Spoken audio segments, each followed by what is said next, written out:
Então, muito boa noite a Boa todos. Muito noite. boa noite a Boa todos. noite.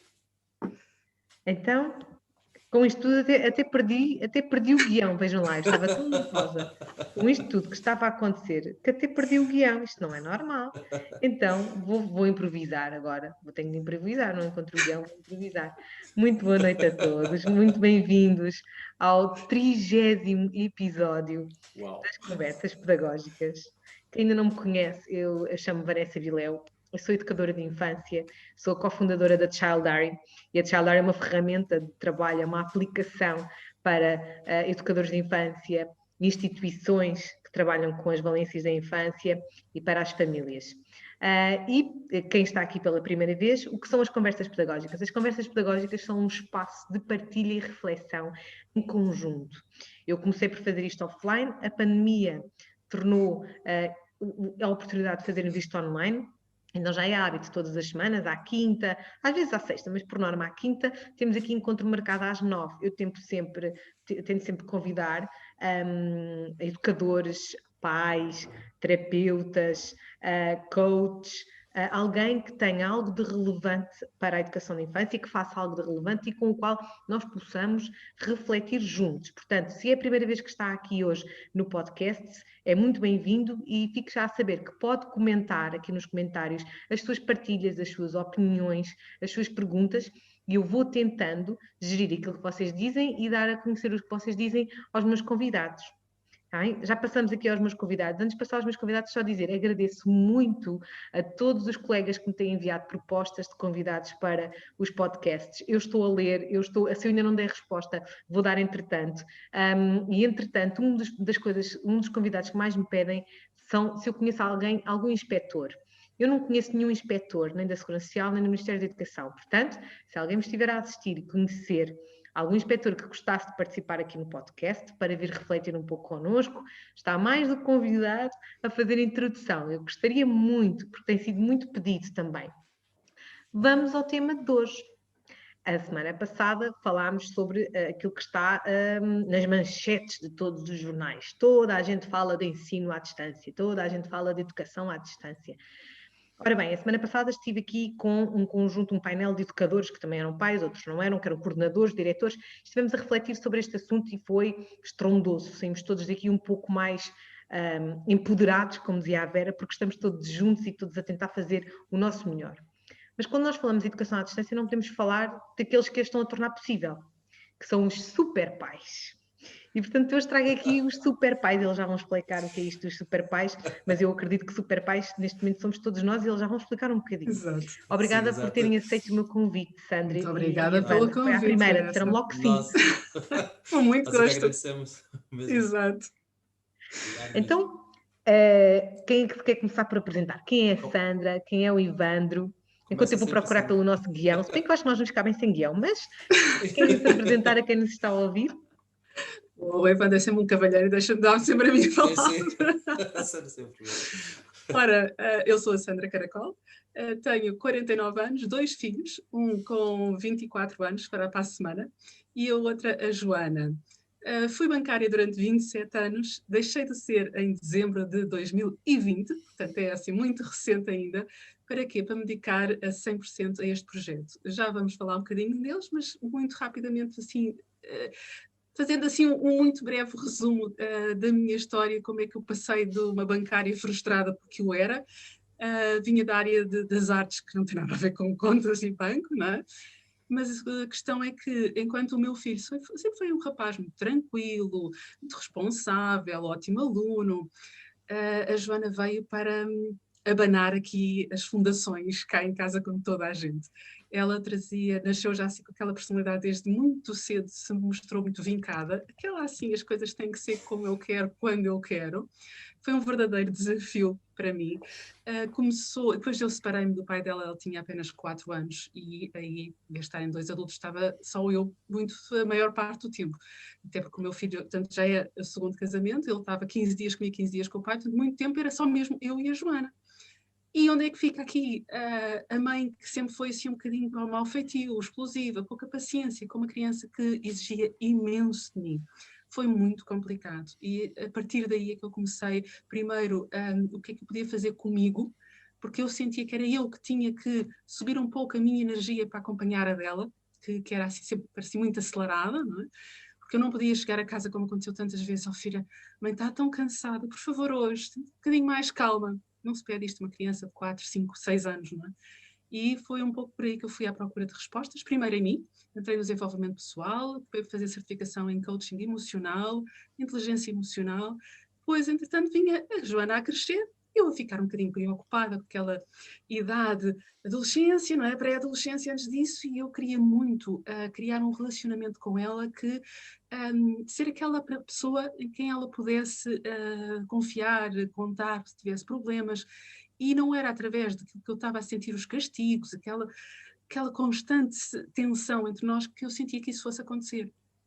Já tinha conhecido o Evandro em 2017, numa formação de desenvolvimento pessoal. Acabámos de voltar a cruzar em 2019. Foi ele que eu não vou dizer introduziu, porque eu já tinha ouvido falar da educação consciente. A questão é que eu achava que isso era um pouco permissividade. Achava que se nós não castigamos os filhos, então o que é que a gente faz para mostrar que eles não podem fazer as coisas que estão a fazer erradas? Então resisti muito tempo, e foi graças a ele que eu conheci mais a fundo este mundo que é tão diferente daquilo com que eu fui educada, em maioria de nós, não é? Comecei a usar algumas técnicas, começaram a dar muito resultado, e as coisas tornaram-se tão drasticamente diferentes que eu própria depois acabei por começar a fazer formações também, e neste momento também sou coach parental, portanto juntando aqui a parte das emoções, e entretanto não vou continuar a dar agora a palavra ao Evandro para depois introduzir aqui a questão então do nosso projeto. Bom, Evandro, conte-me lá sim. como é que se tornou um super pai. Um super pai. Para já comecei por me tornar super pai porque tenho 5 filhos. Logo. Bem, daqui a bocado já lá vamos, mas eu só estou a imaginar a educação à distância na sua casa. Você deve ter uma turma. É uma turma, não, duas já são Não é mulheres tanto. crescidas e Pois. pronto. Agora tenho três mesmo que tem que dividir os espaços. Já falamos isso aqui é uma loucura.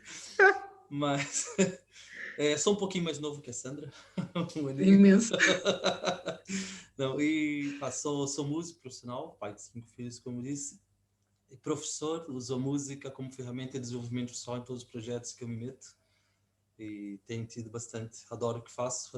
Na escola que eu junto, na educação é que eu junto as duas paixões, a música e tenho o palco mesmo, com músico, e depois como professor acabo É por professor usar. em que Valência, Evandro? Eu trabalho em ATLs, AECs e projetos meus, com grupos de jovens. Por exemplo, nesse momento eu estou na Pintora Moda Negreiros, dentro da escola, fazer um projeto de música, projeto Música Entre Nós, com aqueles jovens, e tá a ser fantástico. A resposta deles Jovens de risco, como bem dizer. Sim, acho que a gente Quem não conhece. Pintora Moda Negreiros, Galinheiras, Ameixoeira, essa zona, e tem tido resultados fantásticos. E lá está, uso a música como um pretexto para desenvolver, como sou coach parental também, e fiz muito, trabalhei muito essa questão pedagógica para chegar aos meus alunos. E aqui entra a questão da parentalidade, porque o que eu fazia na escola eu não fazia em casa. Casa de ferreiro, espeto de pau. Acho que muitos educadores daqui de certeza que se estão a rever nisso. Eu chegava cansadíssimo, adorava fazer aquilo, entrego mesmo, chegava cansado, não tinha paciência para os meus filhos. Depois ia acumulando, e as tantas explodia. Como era possível? Eu que tinha que mudar isso, e meti-me também na parentalidade consciente, na educação positiva, que nós chamamos de arte consciente de educar, no nosso projeto Super Pais.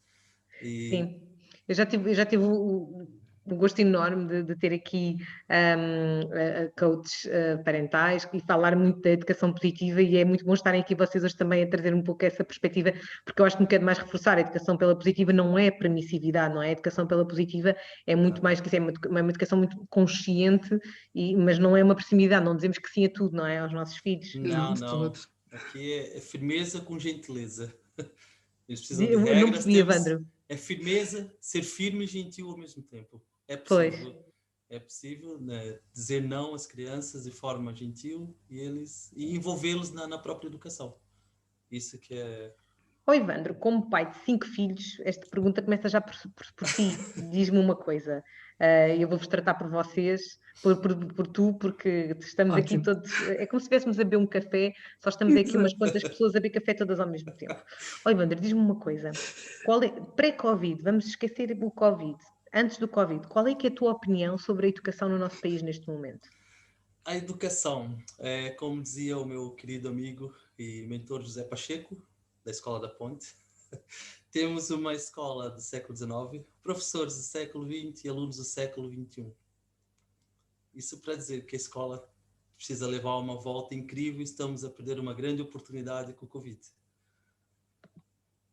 Então, temos que alterar o paradigma. A escola não... Eu estou dentro da escola também e vejo os dois lados.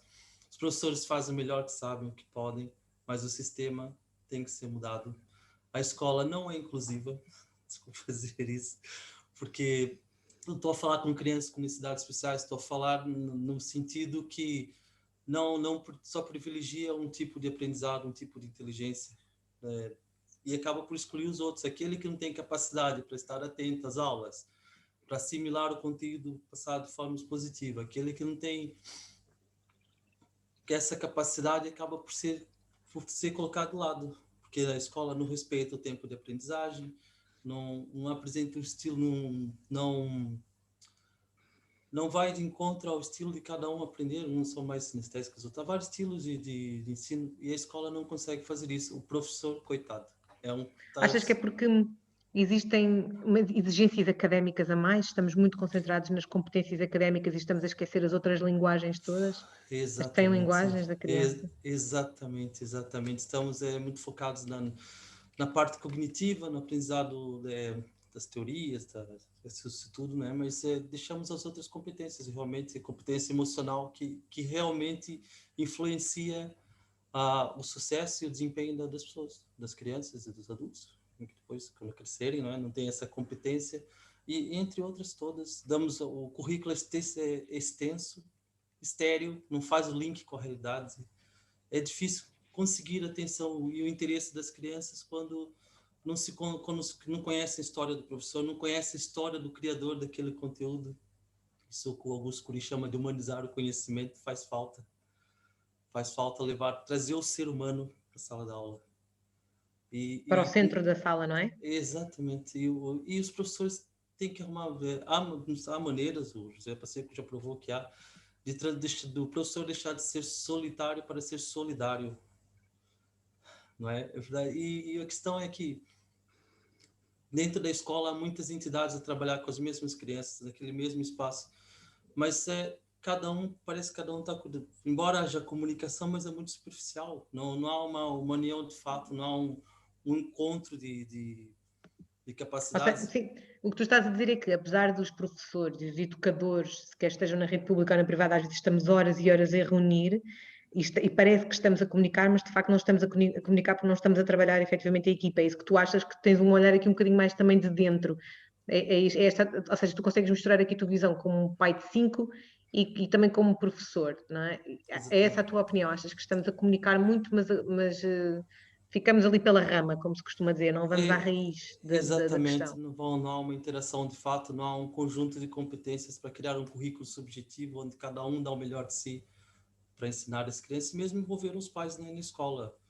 Muitos professores, eu vejo muitos dos professores não querem os pais na escola também. Os pais também não sabem estar na escola também.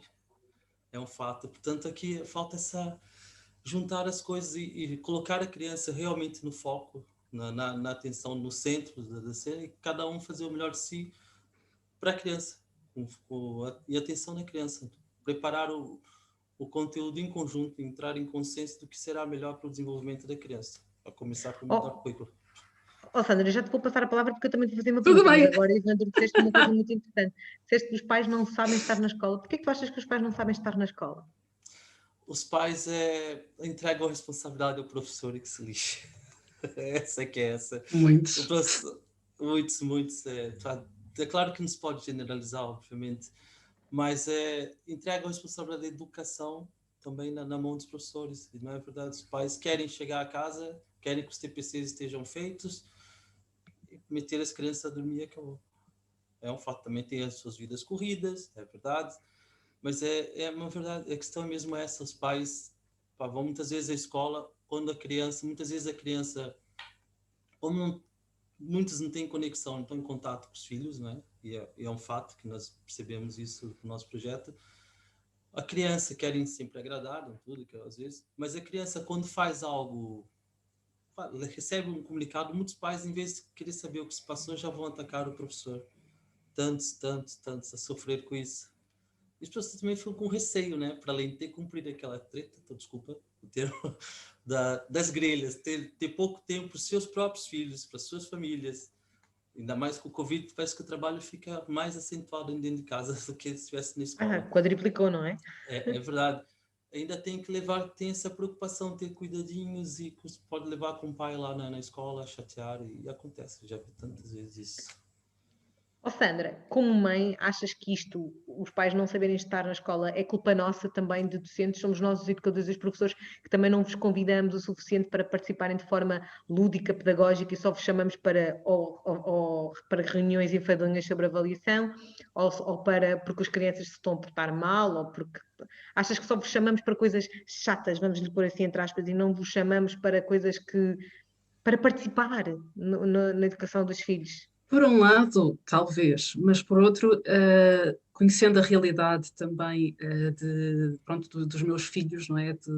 E de muitos amigos que eu tenho e família também como professores, eu não tenho a certeza até que ponto os pais teriam disponibilidade para ir à escola para tratar de outras coisas, porque eu acho que estão muito focados, não têm tempo, a vida é tudo a correr, é chegar a casa.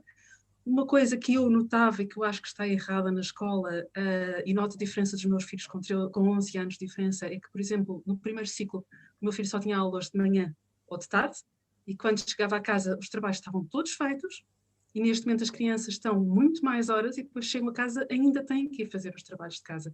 Isso para mim é um erro, não é culpa dos professores, porque o tempo, para mim, na minha opinião, eu acho que aquele tempo que as crianças lá estão devia incluir o tempo a fazer os trabalhos de casa. É a minha opinião. Não é eu chegar a casa que já não tenho tempo para brincar, para estar com os pais, assim um pouco... Acho que é assim um bocadinho um ritmo. As coisas acho que funcionavam melhor com o meu filho do que funcionam agora, ou que funcionaram. Estou a comparar aqui um pouco o primeiro ciclo, porque depois já se tornou um bocadinho mais semelhante um com o outro. Sinto que a matéria é cada vez mais exigente. Mas pronto, isso aí não é culpa vossa atenção, professores. O que é que eu sinto muito, e mesmo nos comentários que vejo em grupos onde nós também participamos, que exijam quase nós contra vós, de dentro de muitos professores e de muitos pais. E eu acho que isso é tão... Nós queremos supostamente todos o melhor. Quem é professor, epá, à partida eu acho que vai para professor porque quer dar aulas, porque gosta de estar com crianças. Eu acho que há exceções, mas eu quero pôr a maioria nesse... Porque há alguns que parecem que não, que vão muito contrariados. Mas eu não quero estar a falar daqueles que eventualmente são exceção à regra. Eu acredito que a maioria vai porque gosta de estar com as crianças. É extremamente exigente. É uma profissão que eu admiro imenso. Porque é tudo... Eu chegava à sala, tanto na creche da minha filha, aqueles gritos todos, assim, não sei como é que vocês aguentam, com tanta criança, conversa, brincadeira, depois chegar a casa ainda muitas vezes levar com os vossos, não é? Imagino que realmente seja extremamente desafiante. Agora, então, não sei como é que funciona na creche, mas tem a sala de aula e tem os próprios em casa, depois também ao mesmo tempo. Uma das professoras da minha filha está a amamentar, estava numa reunião, então, recentemente, contava ela que desligou a câmara para estar a dar de amamentar à pequenina, enquanto o outro estava numa sala, no computador, a acompanhar o marido noutra reunião. Eu acho que todas as profissões são desafiantes neste momento para vós. Acredito que seja aquela que está a ser mais complicada. E acho que para toda a gente seria bem mais fácil se houvesse uma união e que está toda a gente a trabalhar em prol da criança, tem os melhores interesses, o melhor da criança como interesse. E entre estas guerras, porque os pais é que deviam educar em casa e os professores é que deviam fazer isto, os professores também são responsáveis um pouco por alguma... Eu não quero dizer que têm que educar as crianças longe de mim.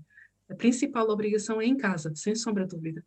O certo é que o professor também tem o dom e capacidade de tocar crianças, aquelas mesmo, e o Levanta trabalha com crianças de risco, Quantas crianças não têm em casa pais que dão atenção, pais que às vezes não dão nada, mesmo quase sozinhos, e um professor daqueles especiais que consegue chegar à criança, consegue fazê-la sentir que tem valor, muda a vida desta criança.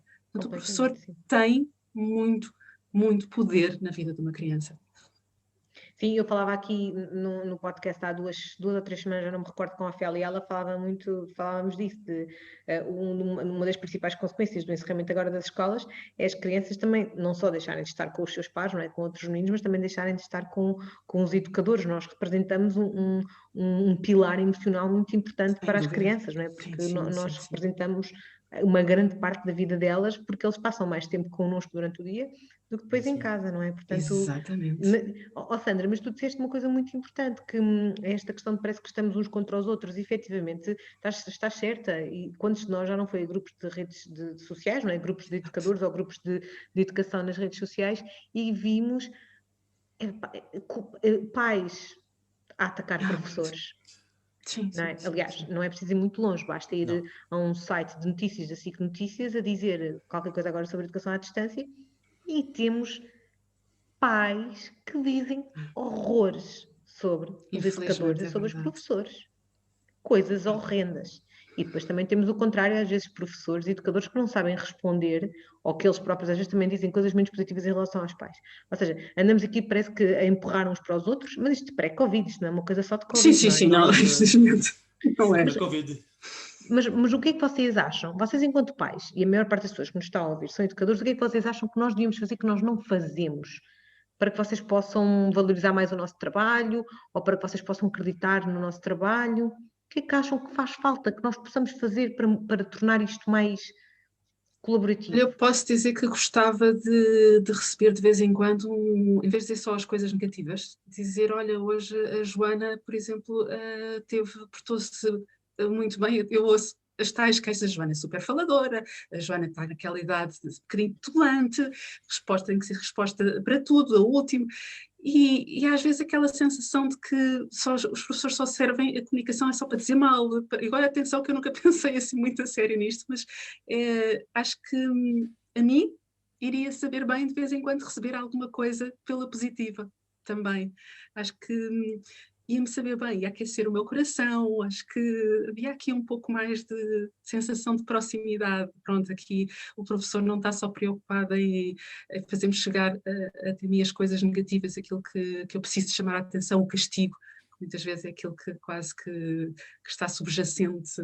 Pronto, não, eu não mando recados para os pais castigarem. Não, mas mando no sentido de que os pais façam alguma coisa para a criança melhorar o comportamento. E atenção, numa sala de aula, eu acho que o principal responsável pelo comportamento, por muita falta de educação que até possa haver em muitos lares, alguns professores conseguem. Okay. Portanto, alguns professores conseguem, eu acho que é possível. E a responsabilidade, eu acho que que é possível realmente um professor tenha a capacidade de conseguir que os alunos cativarem. Eu noto para mim. A minha tem uma professora que este ano, que é uma coisa que os miúdos funcionam naquela sala, que é incrível, como ela conseguiu contar a história dela, as situações, ela conseguiu pôr-se no lugar deles. Eu, quando tinha a vossa idade, gostava que me fizessem isto. Eu odeio dar esta matéria, eu acho que isto vocês não vos vai... exato.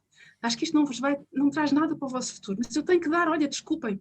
Ora, um professor que fala assim com os alunos, não cativa. Pois-te no lugar deles, não é? Pois no lugar deles. E podemos transpor isto ao nível do pré-escolar ou ao nível da creche, não é? Um educador que se coloca no lugar da mãe que está nervosa porque está a deixar o filho pela primeira vez connosco, ou a educadora que se coloca no lugar do pai que está constantemente a vir buscar o filho atrasado ao final do dia porque se calhar apanha muito trânsito, sei lá. Estes pequenos atos de empatia, se calhar, ajudam-nos a tornar próximos e se calhar vocês já veem o nosso trabalho de uma forma um pouco diferente. Eu acredito que sim. Evandro, o que é que tu achas o que é que tu tens a acrescentar aqui a esta questão? É por aí, criar essa conexão, essa empatia. Posso dar o exemplo da filha da minha professora, olha, estou baralhado. A professora da minha filha, Jasmine, que está no 4º ano agora, e ela faz um trabalho notável nesse sentido, de aproximar os pais da escola, e ela aproximar-se dos pais também. ela consegue, por exemplo, numa reunião, fiquei fascinado na primeira reunião que eu fui com os professores, logo que ela assumiu a turma, assumiu no segundo ano. Ela fez dinâmicas assim com os pais, coisas incríveis para mostrar para os pais como é o trabalho dela. Ela não teve a falar o que deu, o que dá, o que tem que explorar. Ela enviou por pais uma série de dinâmicas em conjunto, de cooperação, para mostrar o que ela anda a trabalhar com os filhos, o que realmente é importante. E que contava com a ajuda deles para apoiarem em casa, na escola, para ensinar. O fato que agora, com essa questão do ensino à distância, os pais estão envolvidos, coisas que os pais às vezes têm que... Ela pede, olha, pais, eu preciso que ajudem a explicar isso ao vosso filho, vou mandar um vídeo, conversamos aqui a parte, vai envolvendo os pais nessa questão e cria aqui um conjunto de apoio à volta das crianças, e está a ser fascinante. E poucas professoras eu vi fazer isso, e isso, por exemplo, é o que deveria acontecer. É um exemplo bom para acontecer. É excelente. Eu, enquanto professor também, quando agarro uma turma nova ou qualquer projeto, eu desenvolvo o trabalho com eles e faço questão, tem aquelas coisas nas ATLs, que chamar os pais para ver apresentações. Eu não faço apresentações para os pais, eu trabalho com as crianças, com os jovens, e os pais vão assistir às aulas, chegam lá, são enganados, porque eles não vão assistir às aulas, eles participam das aulas, eles fazem exatamente o que os miúdos fazem nas atividades. E os miúdos ficam todos orgulhosos que os pais, por vezes, não conseguem fazer certas dinâmicas, coordenação motora, esse tipo de exercício, mas ficam tão orgulhosos de ver os pais a participarem. Por um lado, os pais também estão a passar a mensagem que aquilo é fixe para eles, que os pais participarem, dizem, filhos, participem que isso é bom para vocês. Envolve-se, conhecem melhor o trabalho, porque desvalorizam, falando de AEX, por exemplo, e até desvalorizam muito o trabalho desses professores, desses profissionais. E quando colocam-se a participar, a fazer a aula mesmo, por vezes deixa os miúdos assistir mesmo, os pais são os artistas do palco. Ups, que eu fui meter. Às vezes acontece. E o que se passa? Os pais percebem que aquilo realmente tem valor, que os filhos estão contentes, estão satisfeitos, e começam a incentivar, o que é importante, professor, que os pais estimulem a criança a participar das aulas, tudo, mas eles têm que conhecer o que está a fazer. E os pais, quando sentem isso, apoiam, fazem, estimulam as crianças, envolvem-se sério, e os miúdos também ficam na casa, meu pai gosta, olha, ele conhece meu pai, percebe? Cria essa relação. Olha, Wanda, sim, tu estás a falar de uma coisa essencial que eu às vezes falo offline com alguns colegas, que é mais do que comunicar é envolver, não é? Tu estás a falar em envolver as famílias mais do que comunicar com elas. E quando elas estão envolvidas, se calhar depois até nem levam tão a mal aqueles recados que a Sandra se está a queixar de que a filha se portou mal, ou que não está a tirar boas notas, ou que... Queixa dela dos recados. Diz, Sandra? Eu não queixo tanto dos recados, queixo dela, não é? Que a gente tem que saber. Não é para deixar de enviar, é um pouco pôr as duas coisas também. É um reforço positivo. Olha, nós temos aqui colegas, temos aqui pessoas que nos estão a dizer coisas muito importantes sobre isso mesmo que gostavas a dizer, Sandra. A Feliz Bela diz que concorda, e a Carla Fernandes até falou de uma coisa que eu tirei aqui nota. O reforço positivo é tão importante para a criança como é para os seus pais. O reconhecimento de que são capazes de fazer bem promove a motivação, o entusiasmo e o empenho. A Susana Capela também está a dizer que primeiro temos de conhecer os pais. E a Ana Paula Coelho também está a dizer que em tudo é importantíssimo pôr-nos no lugar do outro, não é? E aqui não deixa de ser igualmente importante. Se estivesse aqui alguns colegas que eu conheço já estavam a dizer, temos de sair do pedestal, não é? Nós, os educadores, temos de sair do pedestal e temos que envolver os pais e deixar-nos desta teoria de que não nos temos que expor, de que não temos que mostrar o nosso trabalho, de que os pais têm que confiar em nós. A verdade é que os pais de hoje, e vocês estão a dizê-lo muito bem, não são os pais de há 20 anos, e os pais de hoje não veem a escola como viam há 20 anos, em que se o seu filho chegasse a casa e dissesse que tinha levado uma palmada na mão, há 30 anos, era normal, há 20 já não era normal, e hoje é impensável, não é? E, portanto, os pais querem coisas diferentes da escola. E agora, é aqui que eu queria também já entrar na questão da educação à distância. Como é que está a ser, Ivandro, com 5 filhos em casa, como pai? Esquece que és professor. Sim, como é que isso está a ser? São 3 filhos, eles são separados e eles estão X tempo comigo, então dividimos, partilhamos o tempo. Temos aqui, felizmente, a condições de separar os ambientes para que possam fazer as aulas. Há casas que não têm, muitos não têm. Felizmente, eles têm equipamento. E o interessante é que eles ajudam uns aos outros. Tem o João de 7, a Jasmine, João vai fazer 8, a Jasmine tem 9, a Luana 15. A Luana continua a ter as aulas como se estivesse presencial, estão a fazer os mesmos horários e ela tá, tipo, e ela é uma espetacular, desculpa, que diga que ela tem que ser, ela dedica-se, faz a cena dela, dá apoio aos manos quando é preciso, eles próprios se ajudam. E aqui uma questão com os pequenos, como a professora faz no Zoom, aquilo meia hora, 40 minutos está sempre a cair, tem que voltar a pôr, tem os horários todos. Agora os famosos constrangimentos tecnológicos. exatamente. Agora, a minha filha Jasmine fica toda nervosa, porque ela é toda assim mesmo. Quietinho, o João é todo despachado, já começa no gozo aquilo. Mas eles estão, durante a aula, estão atentos, fazem o trabalho e tem o exemplo da Mana e foi o que nós simulamos a fazer o melhor possível deles. Sempre. E eles fazem o melhor possível deles e comunicam quando tem problemas. Tipo, quando eu trouxe isso para casa, melhorou já o que já tinha, o meu comportamento, que não era bom com eles, mas eles faziam o papel deles. Felizmente, os meus filhos adaptaram-se ao sistema e conseguem. Evandro, aquilo que aparentemente parece um problema, vocês tornaram-no em uma oportunidade. O facto de serem tantos, ajudam-se uns aos outros, e portanto isso até acabou por ser positivo.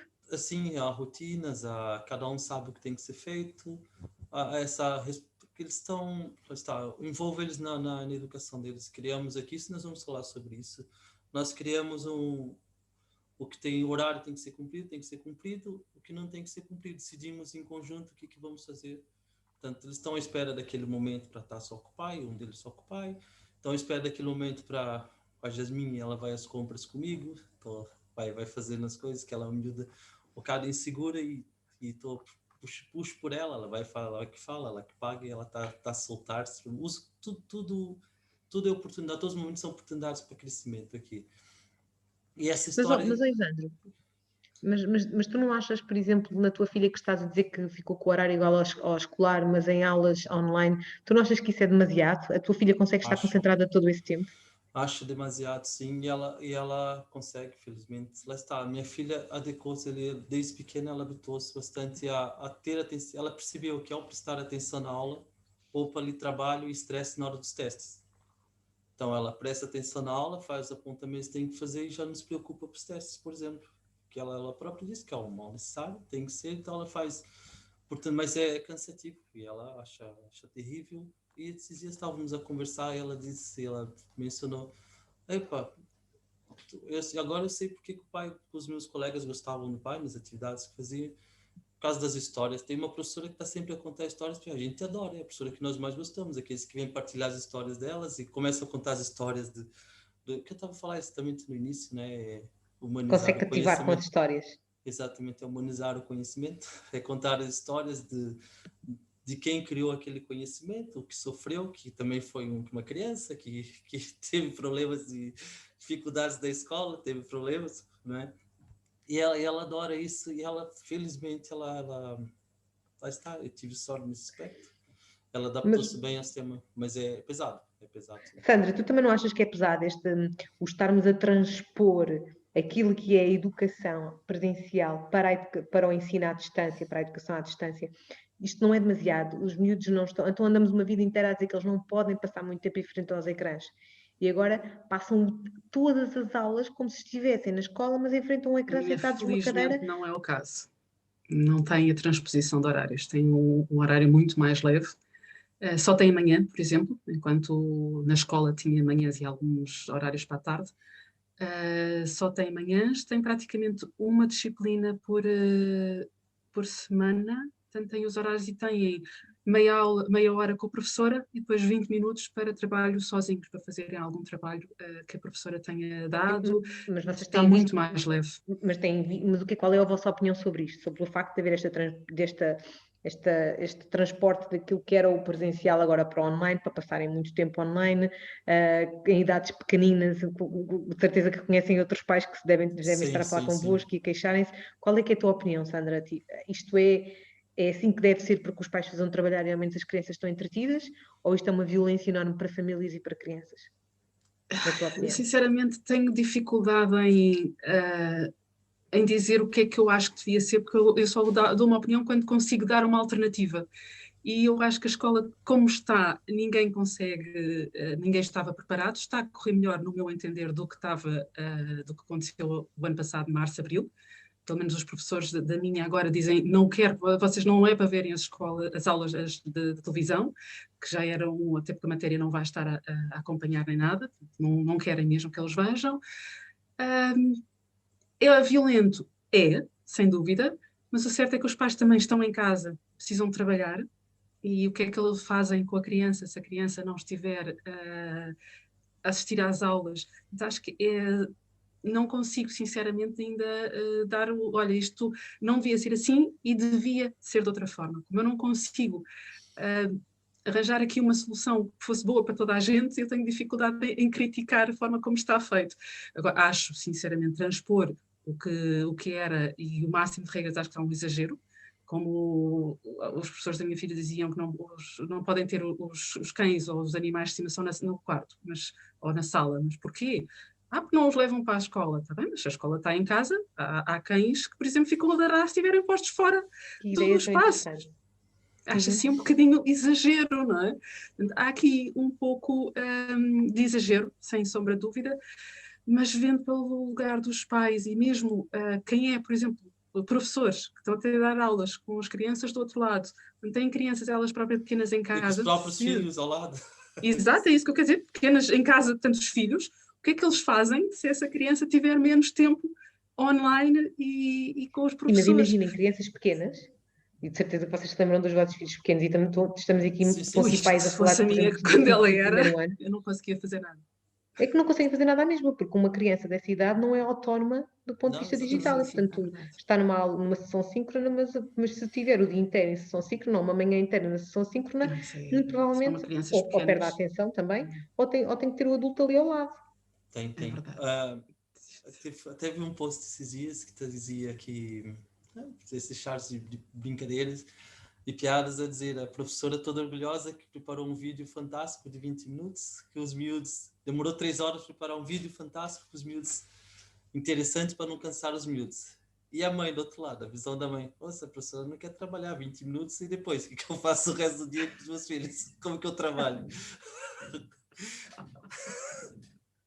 Mas era isto que eu queria que vocês trouxessem para a reflexão.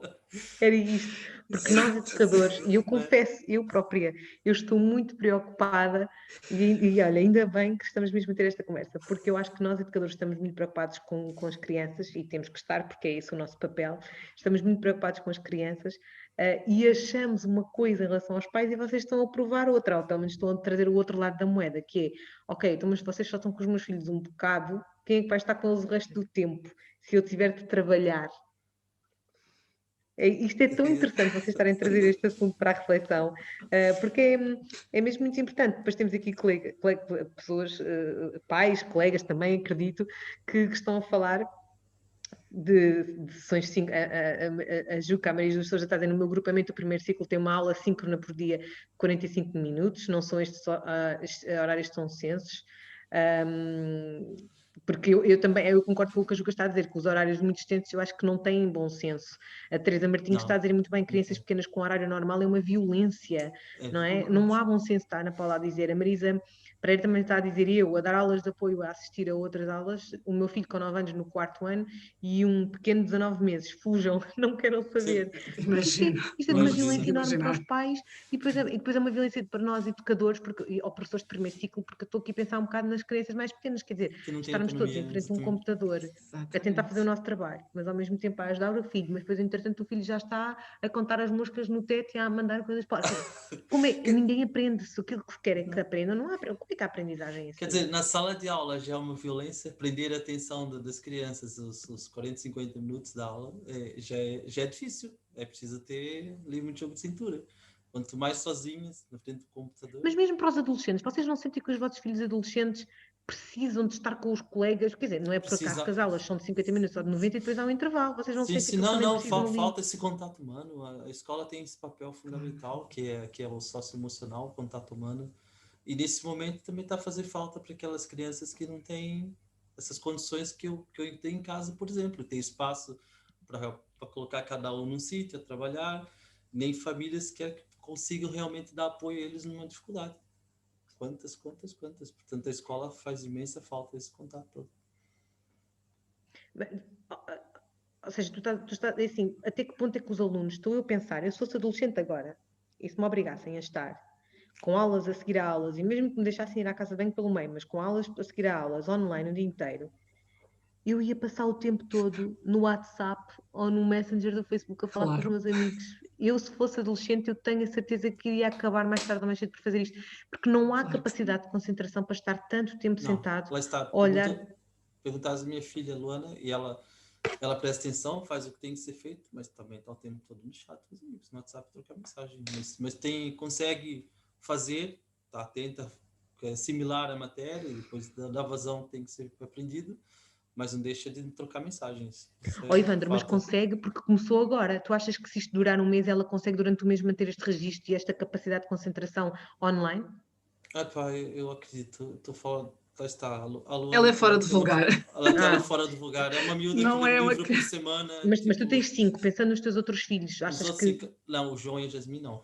Quando chegar esse ponto, o puto então é uma loucura. Tá sério.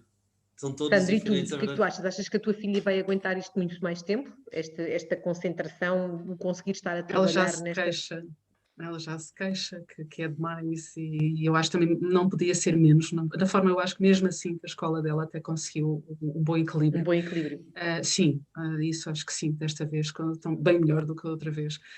Mas ela queixa-se, claro, e está cheia de vontade de voltar às aulas porque falta, apesar dela até passar bastante tempo com as amigas e faz chamadas e jogam, portanto, tem ali um grupinho que é o melhor, mais perto possível de estarem presencial, não é? Estão no online, mas ela queixa-se e pronto, e depois porque há professores que não estão aqueles 30 minutos, estão a hora toda e depois a seguir vem logo o outro a seguir, já está a dar a matéria, pronto, aquelas coisas que eles cansam e depois nota-se também muitos, e ela ontem também reportou uma situação de professores que não estão habituados minimamente às ferramentas. Havia uma professora ontem que perguntava porque é que havia tanta gente sem câmara e ela dizia, mas só há uma pessoa sem câmara, os outros não estamos a ver todos.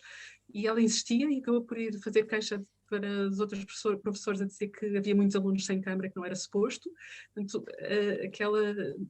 Pronto, falta de prática, a pessoa com certeza que já mais alguma idade não está habituada a esta. Pois, mas aqui eu tenho que entrar em defesa dos professores. Não, eu compreendo, claro, atenção, isto não é uma acusação. Não, vou ter que entrar em defesa só num sentido, que é, não se tem investido na capacitação digital dos docentes o suficiente. Ninguém previa isto, ninguém previa que se tivesse que educar ou ensinar neste panorama, mas a verdade é que também não se fazem omeletes sem ovos, e portanto os professores, os educadores, nós de repente, é que se vocês pensarem, nunca ninguém, nós a maior parte dos professores e educadores vem de uma época, eu que já saí da minha faculdade há 11 ou 12 anos, mas ainda na minha altura fiz trabalhos a apresentar com acetatos. Portanto, nós vimos de uma época dos acetatos, em que de repente, e depois há o PowerPoint, e depois há apresentações, e depois há quadros interativos, e depois há plataformas digitais, e depois há videochamadas, e até que ponto é que se aposta na capacitação digital dos docentes, não é? Só para vos dizer, não sei se sabem, os educadores, por exemplo, até ficaram de fora desta capacitação, deste Programa Nacional de Capacitação. Já ouvi dizer. Mas onde é que isto, quer dizer, não se fazem omeletes sem ovos, não é? Não, é impossível. É impossível. Diz, Evandro, diz. Tem colegas que têm que ir à escola porque não tem equipamento em casa. Chega na escola e o equipamento também não resulta. E precisa de apoio para ligar o equipamento, para instalarem a câmera na escola, na própria escola. Portanto, a Nora, e não é um nem dois, são muitos. Que eles próprios não têm equipamento para trabalhar em casa. Tem conexão e tem acontecido de todo lado, um pouco de todo lado. No ano de várias escolas tem essa percepção. Relativamente aos meus filhos pequenos, eles têm muitas aulas durante o dia síncronas, tem um horário preenchido com aulas. Não é o tempo todo, tem muitos horários preenchidos. Eu fico a pensar, eu li, alguém publicou uma coisa fantástica nas redes sociais, um texto, e eu li e tive a oportunidade de ler, sobre pais não se preocupem com as aprendizagens. Vocês acham que os pais estão demasiado preocupados se os filhos perdem oportunidades de aprendizagem agora durante a educação à distância, e é por isso que também agradecem essas aulas síncronas, ou é simplesmente porque é como se estivessem a ligar a televisão, ligam a aula com o professor, que é como se estivessem a ligar a televisão, para eles poderem trabalhar. O que é que está aqui na mesa? É eu conseguir trabalhar ou estou efetivamente preocupado que o meu filho não perca oportunidades de aprendizagem? Como pai, Eu diria que se calhar há um bocadinho de cada, mas também há uma preocupação para muitos pais um pouco excessiva do que é que será do meu filho no futuro, não é? Aquela de que ele tem que ter boas notas para um dia ter uma boa faculdade, para ter um bom emprego, daquela mentalidade do século XX que já não é uma realidade no século XXI, nada dos empregos, já não vai ser nada do que é hoje em dia, até quando os nossos filhos, já estamos a falar de nossos filhos, assim, até aqueles 10 anos daqui, quando eles entrarem no mundo do mercado de trabalho, a realidade vai ser completamente diferente. Totalmente. E eu acho que ainda há muitos pais que estão um pouco preocupados com essa questão, e eu também vi, não sei se é o mesmo, mas vi um post e gostei imenso. As crianças são muito mais... como está a faltar a palavra, mas tem uma capacidade de adaptação, resilientes. Sim. Tem uma capacidade. Houve aqui alguém que falou sobre isso. Sim. Sobre o facto de as crianças conseguem se adaptar muito mais facilmente até do que os adultos, não é? Muito mais. Não tem nada a ver. Mas é claro que também há todos os tipos de criança. Há crianças que têm dificuldades mesmo. E essas estão muito mais em desvantagem neste momento. Mas elas conseguem. Quando eu fiz aqui um podcast há uns meses com pais, eu percebi muito que eles estão muito preocupados, por exemplo, os pais em crianças de pré-escolar estão muito preocupados com a preparação para o primeiro ciclo. E eu agora tenho ouvido amigas minhas também que me perguntam, as filhas estão no pré-escolar e estão preocupadas porque vão para o primeiro ciclo agora em setembro, e perguntam manuais ou coisas para poderem fazer, porque como não estão na escola com as educadoras, não estão no jardim de infância, o que é que podem fazer? E eu digo-lhes sempre, esqueçam os manuais, esqueçam isso, brinquem com coisas que é em casa, façam omeletes, façam saladas, façam classificação dos vossos vegetais, sei lá, brinquem com coisas em casa e aprendam com isso mesmo. Porque os pais, é como tu estás a dizer, Sandra, eles estão preocupados que os filhos não estejam preparados para o que vem a seguir, e muitos deles ou porque estão no quarto ano e a seguir um pouquinho, portanto são aquelas idades muito específicas. Mas mesmo do pré-escolar, uma criança hoje em dia que já é quase mal visto uma criança que não vá para o primeiro ano já a conhecer letras e a saber algumas coisas. Não, eu acho que começa a ser aquela... Educadores que estão a vir, acusem-se. Olha, temos aqui uma colega de Angola, que nos está a ver de Angola, que está a trabalhar em Angola, e ela está-nos a dizer que está há 11 meses, pelo que eu percebi, em ensino remoto, em educação remota. Portanto, já o pré-escolar está há 11 meses em remoto. E as colegas estão todas espantadas, eu também estou espantada. Como é que é possível? Eu só espero que nós não cheguemos aí. Passa um ano, por favor. Esperemos que não, já vem a vacina, está a chegar. Sim, e depois temos aqui outras coisas muito interessantes que nos estão a dizer, que eu vou ler aqui algumas. A Cátia Cardoso diz que, como docente, não consegue compreender estes horários de ensino à distância, igual ao presencial. Como é que é possível? É contraproducente. É mau para os alunos, para os professores e para os pais. E para não falar da falta de meios, salve-se quem puder. Força e coragem para todos. Eu também concordo muito um bocado com o que a Cátia está a dizer. Na verdade, eu acho que também é contraproducente tornarmos a casa em escola e tornar os dias em casa e dias iguais aos da escola. Acho que não é possível, os pais não são professores, não têm que o ser. E eu acho que deveríamos ter-nos preparado para outro tipo de aprendizagens que não as académicas durante este período, mas também é um pouco só a minha opinião. A Ana Stendes está a dizer que o primeiro ano que ainda não sabem escrever, ler e estar um pouco inquietos na cadeira, pois deve ser perante o facto de estar em tanto tempo em videochamada. No primeiro ano já é terrível estarem sentados numa sala de aula. Quanto mais. A minha nem para fazer um desenho, ela conseguia estar em 5 minutos. Mas olha, ela disse uma coisa importante, o comentário foi que eu referi no início. Estamos a perder a oportunidade de fazer uma revolução na educação. Relativamente aos conteúdos... Tudo. Mas sabem que ainda hoje eu estava à conversa com o meu marido a preparar o jantar e ele dizia-me isso. Ele estava a falar por causa dos sobrinhos que estão... Por acaso exatamente estávamos a ter a conversa, estamos a ter aqui esta história de terem muita... de não ter.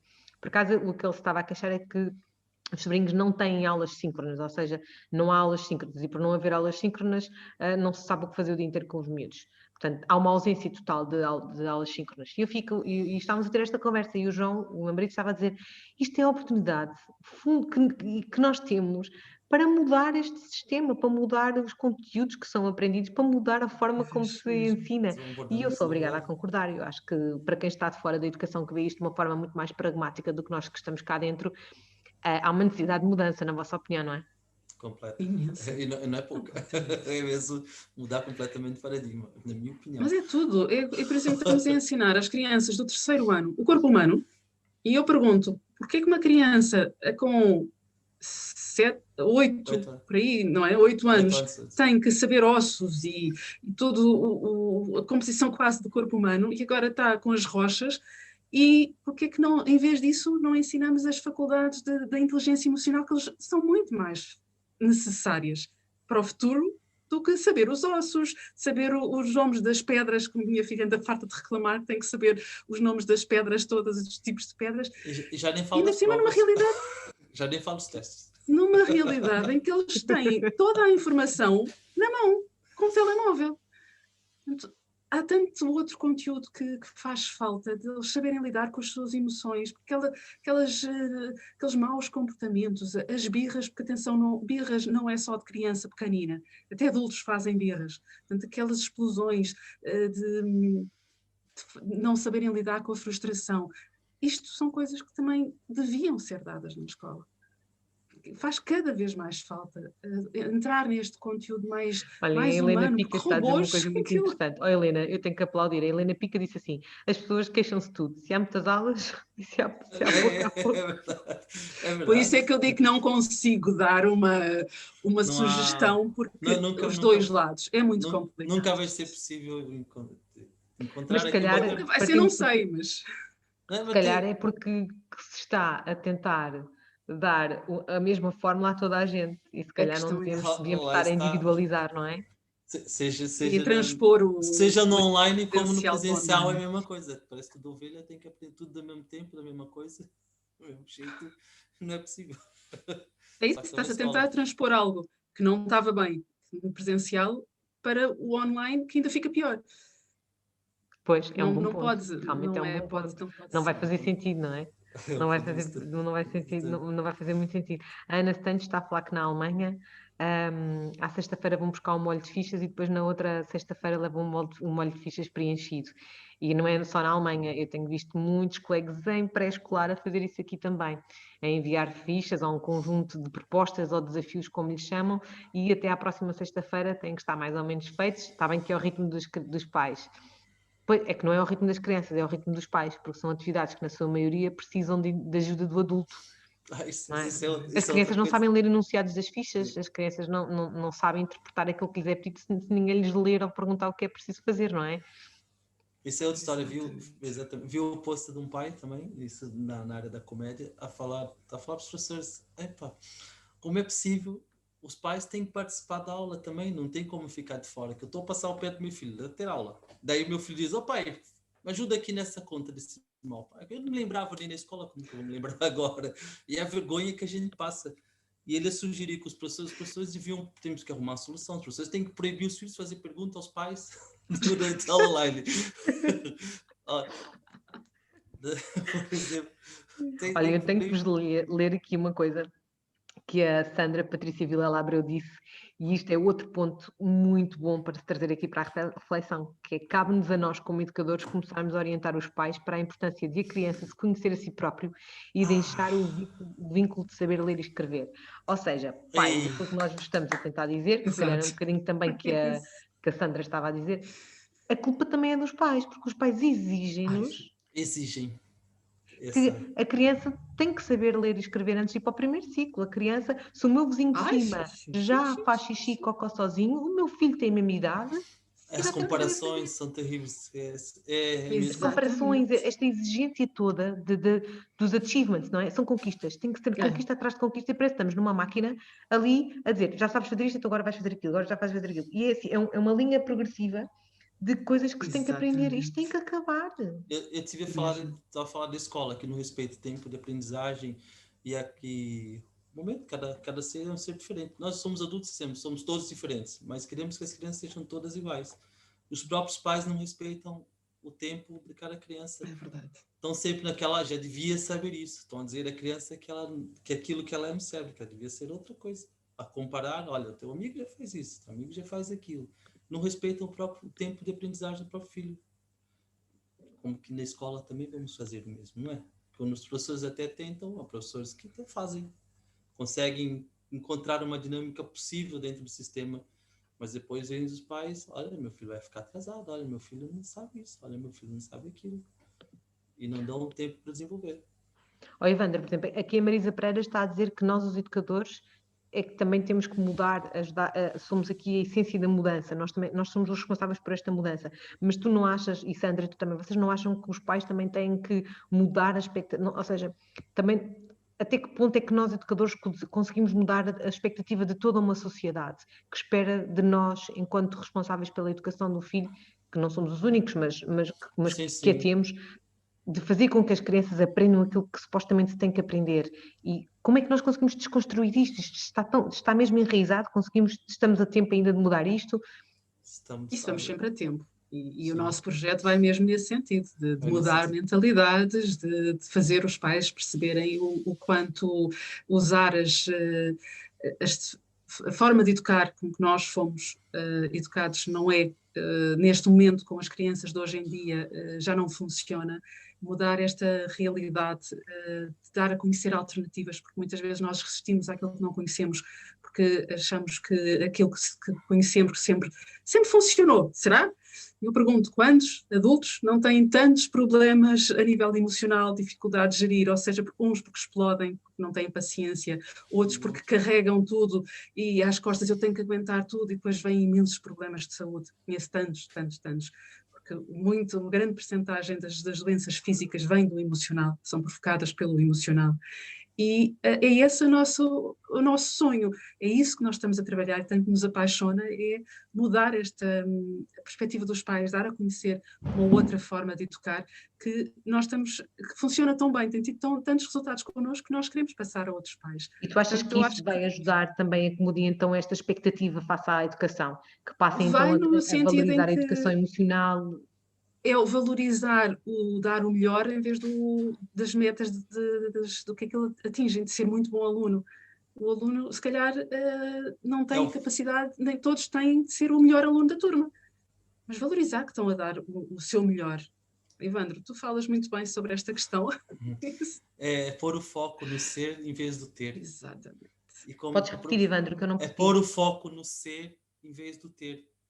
A sociedade está muito focada no ter. Portanto, aqui, se trabalharmos o ser, uma criança que trabalha o ser, um adulto que tem esse foco no ser, faz o melhor que pode com as ferramentas, o que tem à mão, e é uma pessoa feliz. Porque sabe que está a dar o seu melhor, sabe que vai conseguir os resultados sem estar preocupado com esta pressão. O exterior, dessa pressão. E a escola pode fazer isso, está a perguntar como que a escola pode fazer isso. Foi o que falamos no início, é envolver os pais, trazer os pais, colocar os... Eu sou a favor que a primeira semana de aula deve ser só para os pais, de colocar na sala de aula. Claro que isso não é possível. Ou talvez até fosse. Mas pronto. Depende do tempo. Depende do tempo, depende. Se a sociedade tivesse virada para aí, início de aula, os pais... Exatamente. A empresa dá uma semana lá e vão fazendo... Assim, quem quer uma solução. Mas eu acho que devia ser assim, mas envolver os pais, trazer como o professor da minha filha faz, como eu faço, trazer os pais para dentro da sala de aula. Trazer os pais para a decisão também, não é? A decisão, e também dá poder de decisão às crianças, que elas, sobretudo os pequenos, são mandados a fazer tudo, eles não têm poder de decisão nenhuma. Tem que ir para a escola, tem que aprender aquilo que dizem, tem que chegar em casa a fazer os TPCs. Se eles não trabalham autonomia, não trabalham responsabilidade, estamos à espera de quê? Que eles sejam autônomos, que sejam responsáveis. Mas depois somos ótimos a exigir isso deles. Não ensinamos, mas exigimos isso deles. Não é?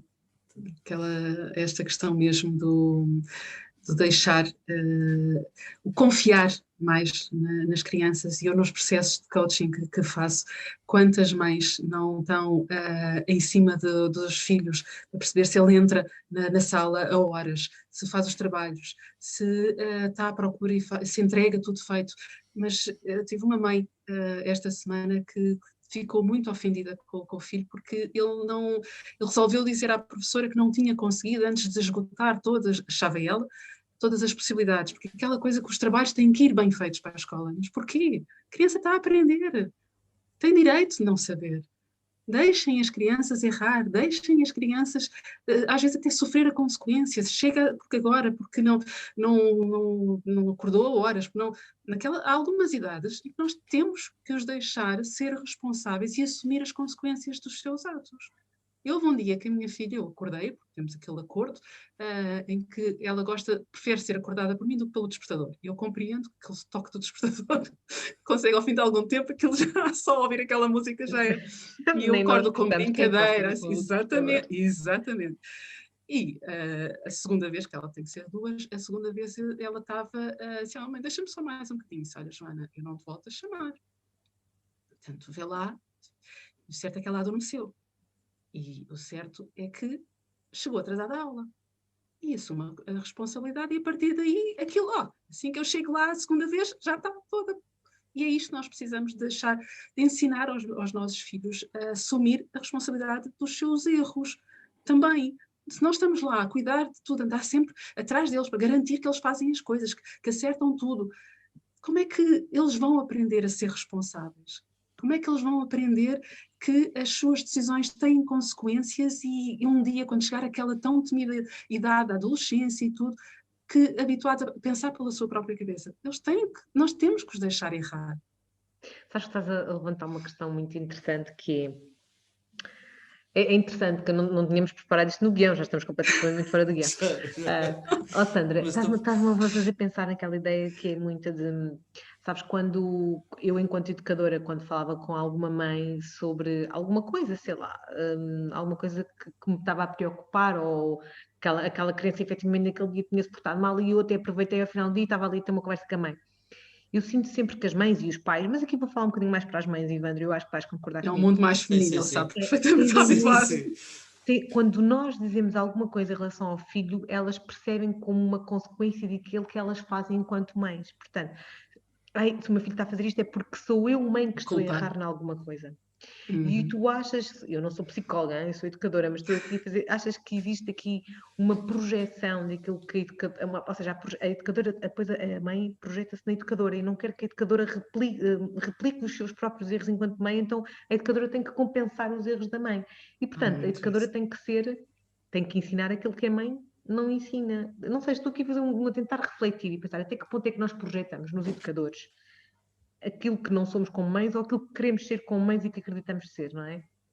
Eu sinto que existe muito a questão da culpa, da responsabilidade de... que eu agora estava a seguir um raciocínio e perdi-me. Mas da questão do ser tudo muito pessoal. Sim. Levar para o pessoal, seja aquilo que os professores e educadores às vezes apontam numa forma até construtiva, mas é sentida. Porquê? Porque há, então na mulher atual, que carregamos tanta coisa às nossas costas, porque eu, por exemplo, ainda sou daquela geração em que muitas mães estavam em casa, já estava a começar a mudar.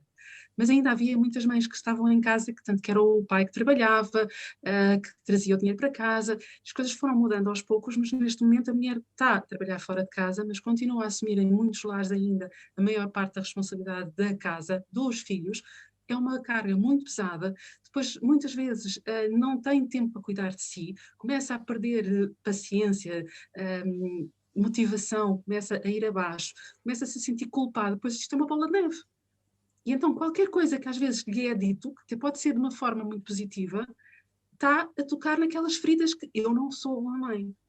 E isto depois às vezes toma proporções e parece um ataque, mas é uma realidade que eu sinto muito, esta culpa porque eu gritei, porque eu perdi a paciência. Sinto muito isto nas mães com quem trabalho, é muito visível, só que não é assumido. É falado naquele contexto de confiança, de partilha, em que eu consigo aqui, eu vou deixar aquela barreira aquela armadura de que eu sou capaz de tudo e vou deixar sair as minhas preocupações e as minhas frustrações. É neste contexto que muitas mães realmente expõem as suas fragilidades. Mas não é também muito... elas fazem um esforço também para que não seja entendido dessa forma, percepcionado dessa forma por quem está de fora. Uma luta muito interna, muito grande. Tu achas que isso agora agrava no contexto de educação à distância, que as mães então assumem eu tenho que ser a professora da minha filha, então eu também tenho que ser a melhor professora da minha filha? Olha, estava uma das mães com que trabalhei esta semana, dizia-me que tem 2 filhos, um com 11 e uma filha com 2 anos, e a de 2 é muito pequenina, exige obviamente mais atenção. E então, portanto, o casal está a trabalhar em casa, está um na sala e outro no escritório, e vão revezando entre si o tempo em que vão estando ocupados com a criança mais pequena. E ela culpa muito o marido de, quando a criança está com ele, ela está no tablet, está no telemóvel. E ela critica-o porque não quer que ela esteja tanto tempo. Enquanto ele só acha que tem que... A ocupação, a responsabilidade dele é ocupá-la porque ele tem que estar a trabalhar, tem reuniões. Enquanto ela depois se desdobra porque vai fazer plasticina com massa, põe a criança a fazer outro tipo de coisas. Esta necessidade lá está. Enquanto estou a trabalhar, eu também, ao mesmo tempo, eu tenho que estar a tomar conta da minha filha e não posso estar a pô-la agarrada porque é demasiado cedo e é demasiado tempo para estar agarrada a um telemóvel. Eu acho que aqui a carga também, mais uma vez, então, mais pesada ainda. É super interessante refletirmos sobre estas coisas. É uma questão cultural também, não é? Diz Evandro, desculpa. É uma questão cultural também. Obviamente que é muito pai já contra a mentalidade nessa geração, mas uma questão cultural é que a mãe tanto que a mãe está presente na escola, educação, as encarregadas de educação. Então, desse tipo de coisa, 90% da nossa audiência são mães. Portanto, é maternal. É maternal, completamente. Portanto, é também uma questão cultural, essa questão que a mãe tem essa obrigação. O pai ajuda, mas a obrigação é da mãe. O pai tem que estar cegado para trabalhar. Mas ainda então, vai começar a mudar, já se nota. Então o desafio para as mães que são educadoras ou professoras é gigante, porque não só têm que manter os filhos dos outros entretidos, e vamos pôr a palavra entretidos entre aspas, porque é entretidos no sentido que estão a fazer algo para elas poderem trabalhar, mas ao mesmo tempo também têm que estar com os seus próprios filhos a fazer alguma coisa. Portanto, eu acho que é gigantesco mesmo. Gigante. É gigante. E para além dos afazeres da casa, obviamente. Sim, e para além de também terem que cozinhar, não é? É mãe, é esposa. Mas aí eu acredito, e acho mesmo que a sociedade está a mudar e é tudo muito mais repartido entre mulher e homem. Começa a ser cada vez mais. A educação dos filhos é que ainda continua aqui muito centrada nas mães, não é? Muito... Portanto, as mães que são educadoras, e estávamos aqui a falar uma colega que acho que estava a dizer que tem 3 filhos ou 4, já não percebi muito bem, o marido é professor e ela é educadora. Imagino como é que esta família deve ser um desafio gigante. Temos aqui muitos colegas a dizer... olhem, a Marta Ribeiro há pouco disse uma coisa muito interessante que eu esqueci de vos ler. Eu pedi às minhas crianças para fazerem uma cabana e nenhum pai fez essa atividade. Outra atividade era fazer um coração e todos fizeram. Eu acho que aqui é por causa que estávamos há pouco a falar das atividades que se pedem de sair do académico. Exato. É que se calhar entrou muito mais no fazer aquilo que sei, da minha zona de conforto, ou ir fazer cabanas com lençóis e vou desarrumar a casa toda. Não sei, isso é uma festa cá em casa, com as cabanas. É? Ai, que bom. Aqui tudo, banda militar, a marchar com panelas, isso é uma alegria só. Olha, a Eduarda Figueiredo disse que há muita insegurança por parte dos pais. A Cátia Cardoso diz: as nossas crianças precisam de vida prática, menos teoria e mais experiências vividas. Exatamente. Mais brincadeiras. Aprende-se muito mais a brincar ao ar livre do que dentro das 4 paredes. E eu agora... Sim, aprende-se mais a brincar em todo lado. Mesmo dentro das 4 paredes, a brincar aprende-se muito mais. Isso. A experiência que traz o aprendizado, a expertise, não é o que nós falamos. Aliás, nós costumamos dizer aos nossos pais que os nossos filhos aprendem mais com o que vem, nós fazemos, do que propriamente o que nós dizemos a eles. O que eles observam, o que eles experienciam, do que propriamente o que falamos. Uma das coisas... Diz Evandro, desculpa. Não. E na escola é uma coisa também. Eles aprendem muito mais se levarmos a experienciar o aprendizado de alguma maneira do que propriamente se fizermos o link com a realidade, do que propriamente gostamos a despejar matéria, falar coisas. Adaptar. E onde é que ficam as emoções, não é? Porque eu preocupo muito com isto, já no podcast da semana passada eu falava nisto. As televisões estão constantemente ligadas, só se fala de coronavírus, de número de mortes, toda a gente já conhece alguém que morreu de coronavírus, não se fala de outra coisa, não é? Não se sabe quando é que se volta às escolas, estamos todos, se nós adultos estamos com dificuldades em gerir estas emoções, como é que estão as crianças e os adolescentes, não é? Não há essa proteção, da emoção, da mente. É sempre só o mesmo assunto, é o mesmo, televisões. Isso é coisa proibida aqui em casa, entre aspas. Vocês sentem que os vossos filhos conseguem encontrar neste momento na escola algum equilíbrio emocional? Ou a escola só está preocupada com a aprendizagem académica neste momento? Só aprendizagem académica. 100% académico. 100% académico. 100% académico. E como é que isso vos faz sentir como pais? Aliás, a minha tarefa como pai é trabalhar essa questão emocional, atribuir, dar outras valências aos meus filhos. Porque eu sei que na escola não vão ter, e muitas vezes do outro lado, os outros cuidadores também não têm. Portanto, tenho que sinto mesmo essa pressão, não é pressão, mas sinto essa obrigação de focar-me, né, nessa questão de desenvolver essas valências emocionais, a responsabilidade, a autonomia, porque na escola não encontram isso. Esquece. E com os outros cuidadores também, muito pouco. Portanto, Sandra, tu concordas com o que o Evandro está a dizer? Completamente. E eu acho que os nossos filhos, de certa forma, são privilegiados no sentido em que nós temos já estas ferramentas, nós já estamos a aprender a lidar com as nossas próprias emoções, porque o comportamento da criança nada mais é um reflexo do que um reflexo de que alguma coisa não está bem. Aquelas necessidades que as crianças têm desesperadas de sentir que pertencem àquela família, que têm o seu lugar e que são relevantes, portanto, que sentirem-se importantes. E muitas vezes os pais, com todo o seu amor, porque eu nunca ponho em causa o amor dos pais, mas uma coisa é aquilo que eles sentem, outra coisa é aquilo que o seu comportamento transmite. E uma frase que eu gosto muito é que as crianças são ótimas observadoras, mas péssimas intérpretes. E aquilo que elas veem, como o Evandro disse, que nós tantas vezes falamos, que as crianças aprendem muito mais com o que veem, depois é a forma como no seu cérebro, que ainda está tão longe de estar desenvolvido totalmente, não é? Só termina por volta dos 25 anos, portanto, como é que eles interpretam as coisas que estão a ser ditas. Um castigo, por exemplo, que é com a melhor das boas vontades, a intenção é mostrar à criança que fez alguma coisa errada, para a criança está a ser penalizada. E ela não está a pensar no que é que devia fazer, enquanto as alternativas da educação consciente ajudam a mostrar então o que é que da próxima vez o que é que podes fazer diferente. Isso para mim foi das coisas que mais adorei ver, essa diferença de abordagem, de não só responsabilizar a criança, como mostrar então de futuro o que é que tu podes fazer diferente da próxima vez. É dar as ferramentas para superar esse provavelmente obstáculo, é não saber lidar com alguma coisa, do que propriamente castigar por não saber lidar com esse obstáculo. Exatamente. E falando agora de novo nas emoções, nós temos já as ferramentas, portanto não vamos dizer que sabemos tudo e que somos os melhores pais do mundo, não somos. Exato, mas o certo é que nós já estamos a ensinar os nossos filhos, já temos aquelas ferramentas para os ensinar a lidar com as suas emoções, a lidar com as suas coisas, portanto é uma aprendizagem, enquanto tantas crianças que estão espalhadas por todas as escolas, por todo o país, por todo o mundo, não têm esse apoio em casa. Têm ali pais que estão a cobrar constantemente. Será que faria mais sentido que nas sessões síncronas começassem ou estivessem mais preocupados em perguntar como é que estão as coisas aí em casa, fazer individuais, em pequenos grupos? Era uma das sugestões que eu dava depois. Era fazer a hora do chá, por exemplo, com os miúdos. A hora do chá. Partilhar as próprias histórias. Aqui em casa está uma loucura. Eu tenho meu filho. Partilhar. Ao fim e ao cabo, mostrar. Mas não falar de medo.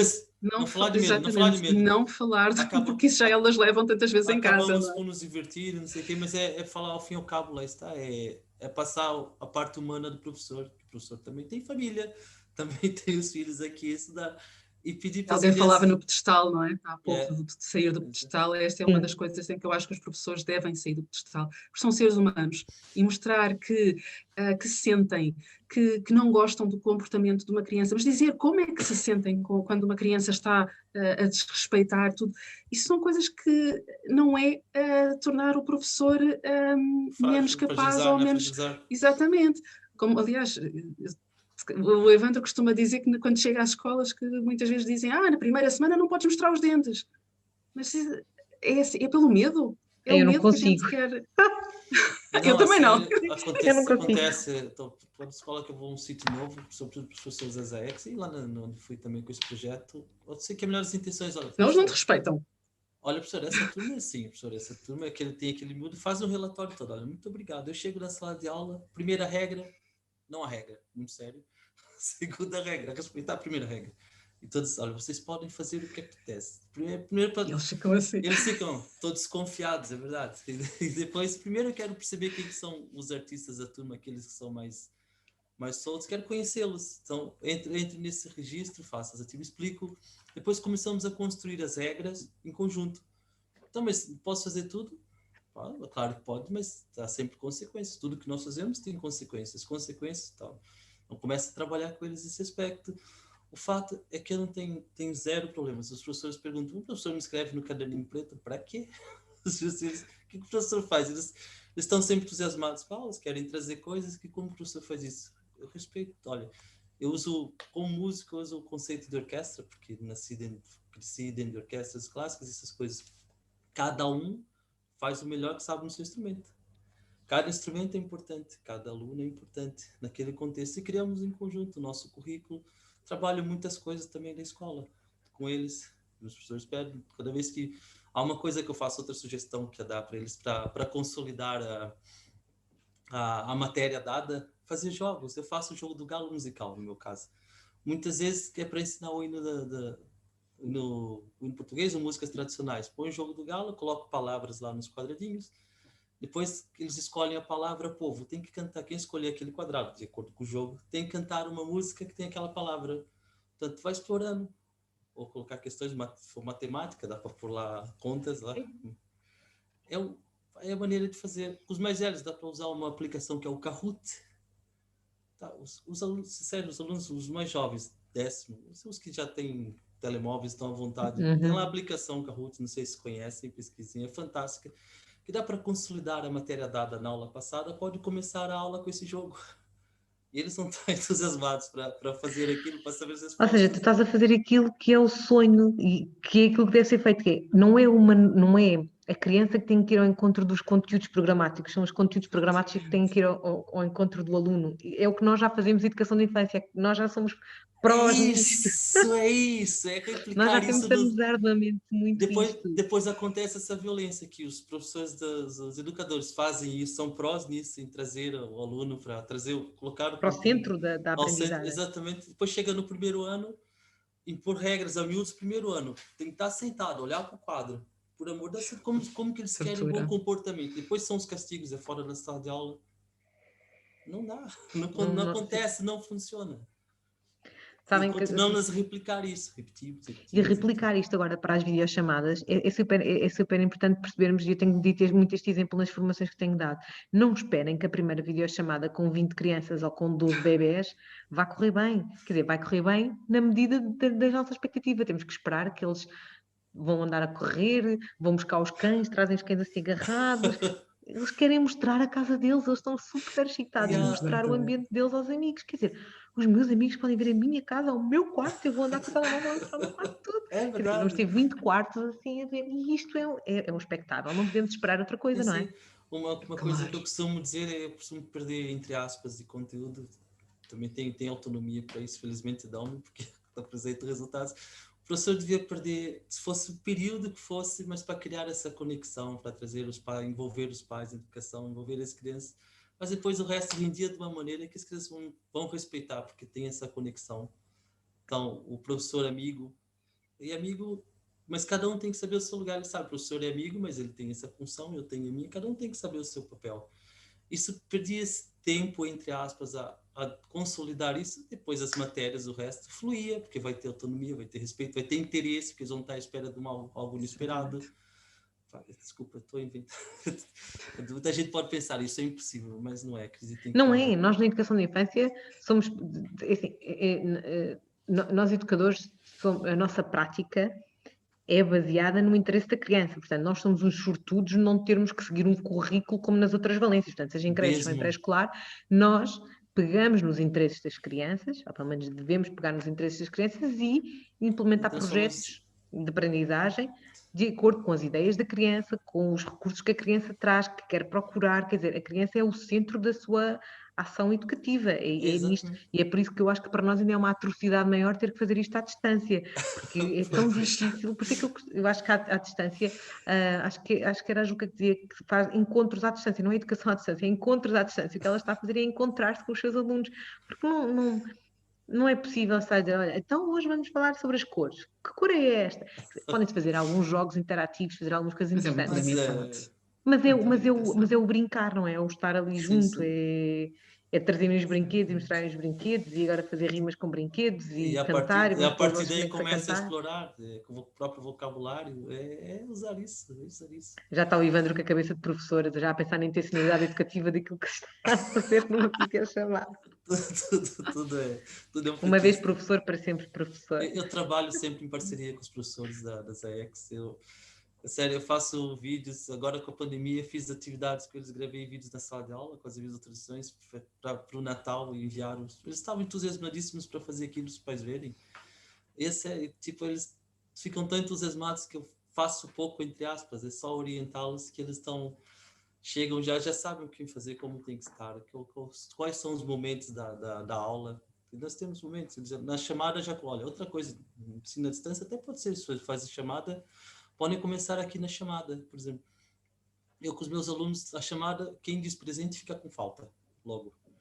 Não se diz presente na chamada. É sempre...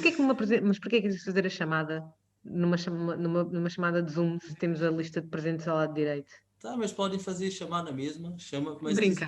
diz para eles dizerem alguma coisa, olha, essa coisa mais fixe que te aconteceu ontem. Noutra chamada, olha, Já percebi. noutra chamada, olha, vou chamar o nome, ninguém diz presente, é para dizer uma qualidade que tens, uma coisa que achas que és bom.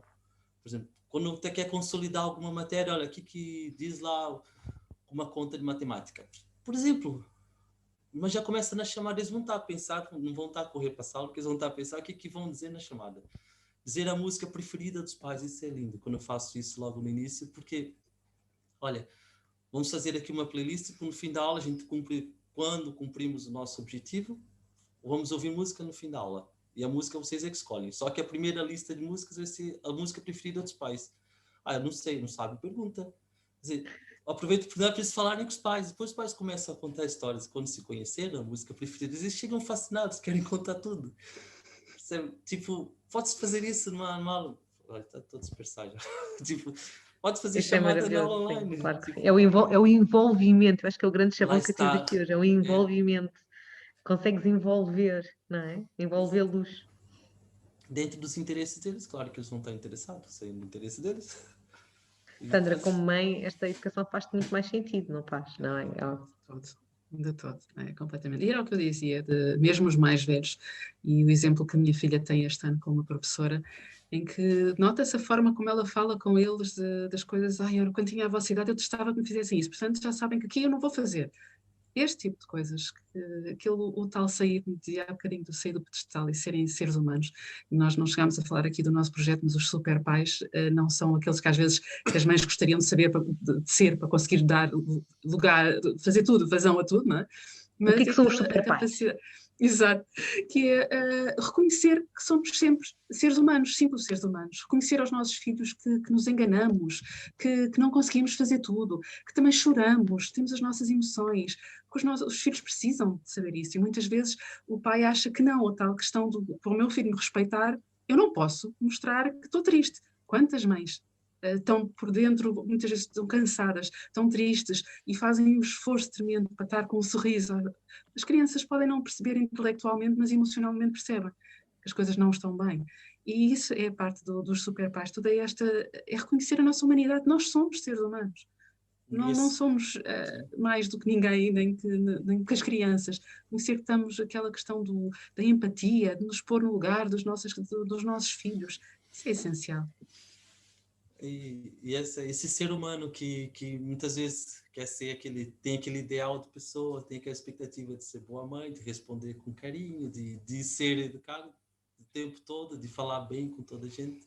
uma hora explode, porque está em esforço. Dizer que sim a tudo. Dizer que sim a tudo, vai carregando prato, panela, tudo. Não é? Isso é um bocado, é um pouco aqui a ideia de, ok, é porque vocês querem, o vosso projeto chama-se Super Pais, para dar ferramentas para que eles sejam super pais ou para nos fazer a todos acreditar que já somos super pais com os pais que somos. É mais por aí. É mais por aí. Exatamente. Está tudo cá dentro, tem todas as ferramentas. Basta ser humano. Temos que fazer o quê? Alinhar as nossas expectativas? O que é que nós temos que fazer para também sermos super pais e super pais, entenda-se os melhores pais que conseguimos ser para os nossos filhos? Não? O que é que temos que fazer? Uma das primeiras coisas é cuidar de nós, que é uma coisa que fica então com... Eu acho que a mulher nesse aspecto precisa de mais. Eu acho que a mulher precisa mais do que muitos homens. O homem, em termos emocionais, consegue... Não é bom, mas não é positivo, não é uma boa gestão emocional. Muitas vezes o homem põe a capa, tanto que enquanto nós, quando nos juntamos, estamos a falar do que é que sentimos e do que é que pensamos das coisas, os homens estão a falar de futebol e às vezes de mulheres, não é? Tempo de conversa. Mas é, acima de tudo, cuidarmos de nós. É daquelas primeiras coisas que nós temos. É o autoconhecimento, é saber o que tira de sério, o que deixa feliz, aprender a ser assertiva, falar o que sente com bondade, com gentileza, com firmeza e dizer, olha, isso não está bom para mim, se puder pode falar de outra maneira que eu não estou a gostar, assim não tá funcionando, e dizer mesmo o que está sentindo. Cuidar, primeiro é mesmo cuidar e se isso já era importante antes, agora que temos que acumular as nossas funções de profissionais, mães, professores ou educadores dos nossos filhos, a cozinheira cá de casa, a senhora que limpa a casa, eu estou a dizer no feminino, mas não me levem a mal, é feminino e masculino. A partir do momento que nós estamos a acumular todas essas funções, torna-se ainda mais urgente que quem precisa pedir ajuda peça, não é? Exatamente. E pede de uma maneira, não deixa explodir, pede, olha, isso não está bem para mim, eu preciso da sua ajuda. Faz o teu melhor possível. O que é o melhor possível para ti?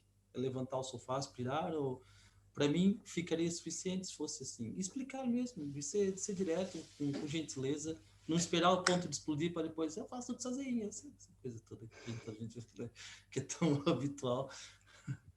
Mas mais do que isso, que só uma questão é que nem é só a questão de casa, é cuidar de nós pessoa, nós mulher, nós não somos só mães. A questão de que, quando nós falamos de questão do grito, quantas mulheres se sentem culpadas porque gritam, e eu já passei muito por isso, portanto sei bem do que falo, e o que é que nos faz perder a paciência? Porque é que eu perdia tanta paciência com a minha filha? Porque eu não estava bem no trabalho que estava, eu não era feliz, eu não era realizada, porque tinha desistido de sonhar. Tudo isso é importante. O comportamento dos nossos filhos está tão dependente de nós, que nós percebemos perfeitamente que quando chegamos a casa mais entusiasmados, eles portam-se melhor. Isso não é coincidência. Eduardo Sá diz muitas vezes uma criança com problemas, primeiro temos que perceber, ele diz que uma família muito provavelmente com problemas. Exatamente. A questão é que nós muitas vezes temos as nossas dores, as nossas mágoas, coisas que trazemos da infância. Eu cresci sem nenhuma autoestima nem autoconfiança. Por isso é que eu fui parar ao banco quando não tinha nada a ver com aquilo, não é? Porque acreditava que não tinha propriamente talentos nem capacidade de fazer nada. Então tive uma oportunidade, branco, prestígio, ordenado, segurança, tudo, não é? Portanto, uma oportunidade excelente. E depois chego lá e aquilo não tem nada a ver comigo. Afinal, eu que sou uma pessoa criativa, que um dos meus valores é a liberdade, o poder expressar-me, aprendizagem constante. O que é que ele estava a fazer? O que é que isso tem a ver com o trabalho num banco? Não tem nada. E tudo isto é importante nós percebermos, não é o esconder, por isso é que os níveis de depressão são cada vez mais gritantes, porque as pessoas não estão bem. Tanto que nesta conjuntura vão aumentar tanto. Vão aumentar imenso, muito, muito, muito. Infelizmente, todas sejam as circunstâncias de desemprego, Sandra, mas o que é que nós podemos fazer neste momento para conseguir conciliar este stress todo? Como mães, como pais, como educadores, como é que nós conseguimos conciliar este stress todo, primeiro se calhar connosco mesmo enquanto adultos, para depois então conseguirmos estar com um grande com as nossas crianças? Nós temos que arranjar alguma forma de cuidar de nós, aquele tal tempo para nós, para fazer algo que a gente goste, de ocupar, seja um bocadinho de manhã, às vezes é preciso tentar conciliar os sonos, mas acordar um bocadinho antes das crianças, para estar ali um tempo sozinha, seja uma tarde ou uma manhã por semana, que dê para fazer alguma coisa. É claro que agora também estamos limitados, porque não podemos fazer quase nada fora de casa, mas é muito importante que a gente se possa dedicar a algo que nos dê, que alimente a alma. Isso é essencial. Mas podemos recarregar continuar a fazer baterias. aqueles passeios higiênicos à volta de casa, não é? E nesse passeio higiênico, se calhar em vez de lhes dizermos não toques aí, não subas essa árvore, não fazes, Ai, não, deixa. é Está a deixá-los. chover, epá, deixa fazer. Eu lembro uma vez a minha filha pequenina estar a saltar aqui à porta de um dia, estava, já não me lembro, eu tenho uma farmácia aqui ao lado, e ela estava a saltar, felicíssima da vida numa poça, e uma senhora, ai, ela vai se sujar toda. Vai, então, e a roupa vai para a máquina de lavar, qual é o problema? Tal. É maravilhoso, não é? É deixar Mas é passar, esse, deixar reagir. exatamente, e Agora fazer mais que isso por não. nós, Sim. por nós. É essencial nós recarregarmos as nossas baterias para conseguirmos estar melhor com os nossos filhos. Não há varinha mágica, não há um ótimo Não. comportamento em casa se nós não estivermos calmos, tranquilos, até porque depois, quando conseguimos esse estado de espírito, mesmo as soluções para os problemas aparecem mais facilmente do que quando nós estamos Sim, só que desanimados, é que não vamos frustrados. reagir, não vamos reagir, vamos agir. Estamos calmos, Exatamente. respirar. Eu não O sei, encontrar as soluções está com o estado de espírito, não pode ser a resposta para os problemas, não está no mesmo lugar onde nasceram os problemas. Temos que sair dessa visão e não é fácil nada, mas é nada. possível. Eu falo por mim, já que há uns dias eu falei sobre isto. Eu fui mãe há pouco tempo, portanto, vai fazer um ano para a semana que a minha bebé nasceu. Oh, E eu só agora, há pouco tempo, é que me voltei a maquilhar e não consigo todos os dias. Porque eu preciso de dormir, porque depois há aqui esta necessidade fisiológica de Exatamente. uma pessoa agora, neste momento, tem que conciliar todas estas funções que tem durante o dia. Trabalhar, ser mãe, ser educadora, de ser tudo durante o dia, não é? Porque Exato. porque ela, por causa de tudo aquilo que acabamos de falar aqui. E depois, precisamos de dormir. Portanto, não conseguimos ter tempo para tudo. Eu tenho certeza que há aqui mães e pais a reverem-se nisto, porque é isto mesmo. Se calhar para mim é dormir, para outra mãe é levantar-se mais cedo e poder tomar o pequeno almoço com os filhos, para outro pai é poder ir ao final do dia Cada um passear tem o as cão suas sozinho, necessidades. não tem a ouvir um podcast e não há barulhos de ninguém, mas é encontrarmos estes bocadinhos que nos reestruturam, não é? Exatamente. Sim, sim. É isso mesmo. Mas também temos de deixar os nossos filhos terem esses momentos para eles. Se os estivermos sempre a entupir com Exatamente. atividades, Lá está. eles Aqui, também não aqui, vão, eles também precisam do tempo para eles reestruturarem. precisamos Sem aqui dúvida. sugerir, vemos, eu pensei por acaso, e a Sandra Diz Ivandra, concorda, espera, não te estou a ouvir, diz eu lá. pensei, e a Sandra concordar, em sugerir aqui fazer um quadro de rotinas. Um quadro de rotinas que funciona, atenção. Que é aquele quadro de rotinas em que nós pegamos as tarefas todas e escrevemos e achamos que os nossos filhos têm que cumprir e nós próprios não cumprimos.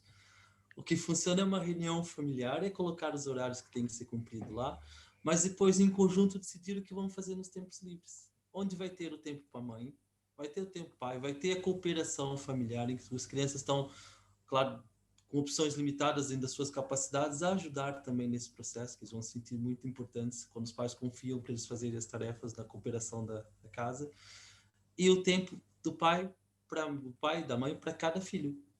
Isso é fundamental. Quando eles têm os 10 minutos pequenos, sobretudo, tiver 10 minutos do pai, só da mãe, só com aquele filho, da mãe, só com outro filho, isso vai evitar durante o dia que eles estejam constantemente a chamar a atenção. Chamar a atenção, não é? Porque eles sabem que vão ter, sabem que tem aquela atenção todos os dias. Portanto, vão estar à espera daquele momento, sabem, vão ficar tranquilos a fazer o que tem que ser feito, de acordo com o que se comprometeram. Porque eles se comprometeram. Quando fizeram o quadro de rotinas, eles se comprometeram com aquelas tarefas. E já Sim, não é os pais fazerem para os filhos, sim, é e já, definirem todos juntos. todos Claro. juntos já sabem de antemão quais serão as consequências boas e menos boas caso não cumpram.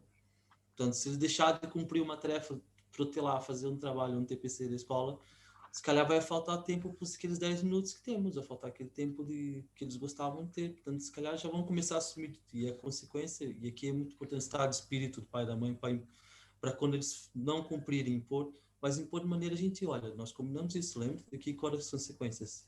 E eles repetem, pois, e já sabem, eles próprios vão começar a... Isso leva tempo, tem que ser flexível. Mas Evandra, mas tu estás a dar uma excelente ideia. Que os educadores, professores que nos estejam a ouvir, podem eles próprios também, quando estiverem em videochamada com os pais ou quando tiverem momentos particulares com os pais, sugerirem essas rotinas, podemos nós mesmos sugerir às famílias que eles construam em família um mapa de rotinas em que há tempos para todos. Exatamente. Mas eu acho que depois aqui também é muito importante que nós, tanto como educadores como pais, respeitemos a opção que a criança tem para aquilo que é o seu tempo de reestruturação. Se a criança se quer reestruturar a ver o Lucas Neto no YouTube, tem que poder ver o Lucas Neto no YouTube também, não é? Tem o tempo de liberdade deles, é uma escolha deles, sim. É da mesma forma que aquele tempo que nós temos que até aos 7 anos é essencial, é 10 minutos por dia, que seja fazer algo que a criança quer. Livre. Porque às vezes os Tempo com a pais mãe e com o querem pai. fazer algo, exatamente, algo que o pai acha que faz falta e que deve fazer e que gosta de fazer. Não, aqueles 10 minutos, isso não há forma de fazer mais cedo que seja ao deitar, por exemplo. Mas que seja a fazer algo que a criança quer, aqueles 10 minutos de atenção exclusiva, sem telemóveis, sem ninguém, sem o outro mano ou mana. Não, aqueles 10 minutos são exclusivos para cada filho. Vai E se sentir não dá para fazer importante. 10 minutos com cada, hoje é com um, amanhã é com o outro e vamos alternando. As Tentar, crianças saber até porque depois quando cada é que família é uma é. família, não é? Sim, Exatamente. e a Isso chamada é de importante. atenção vai diminuir certamente, que eles vão sentir menos necessidade de estar a fazer coisas para chamar a atenção. E tal comportamento, mau comportamento, Isso que é uma chamada de atenção. Funciona em casa, eu faço com os meus alunos. Eles sabem exatamente o que vai acontecer caso não cumprimos o objetivo ou tenham comportamentos adequados. Mas foi uma escolha deles. Não há nada a fazer. Isso é super interessante, isso que vocês estão a falar da criança poder escolher o que faz, ou poder, a chamada de atenção durante o dia. É porque eles passam o dia a pedir a nossa atenção, mas é para coisas da escola, a maior parte das vezes é: olha, ajuda-me que eu tenho que ligar esta videochamada, olha, agora ajuda-me que eu tenho que fazer esta ficha que a educadora mandou, olha, agora ajuda-me que ela disse que eu tinha que contar o número de blocos. Aqui pode-se combinar momentos, a coisa de perguntar: tem certeza que não consegue fazer sozinho? Pois. Se calhar consegue, ou faz: olha, vou fazer agora contigo, vamos lá ver.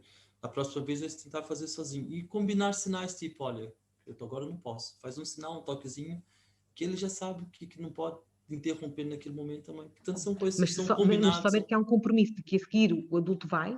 Exatamente. Ele sabe que depois o tem a de a seguir ir, não é? Exatamente. Tem que ter essa confiança.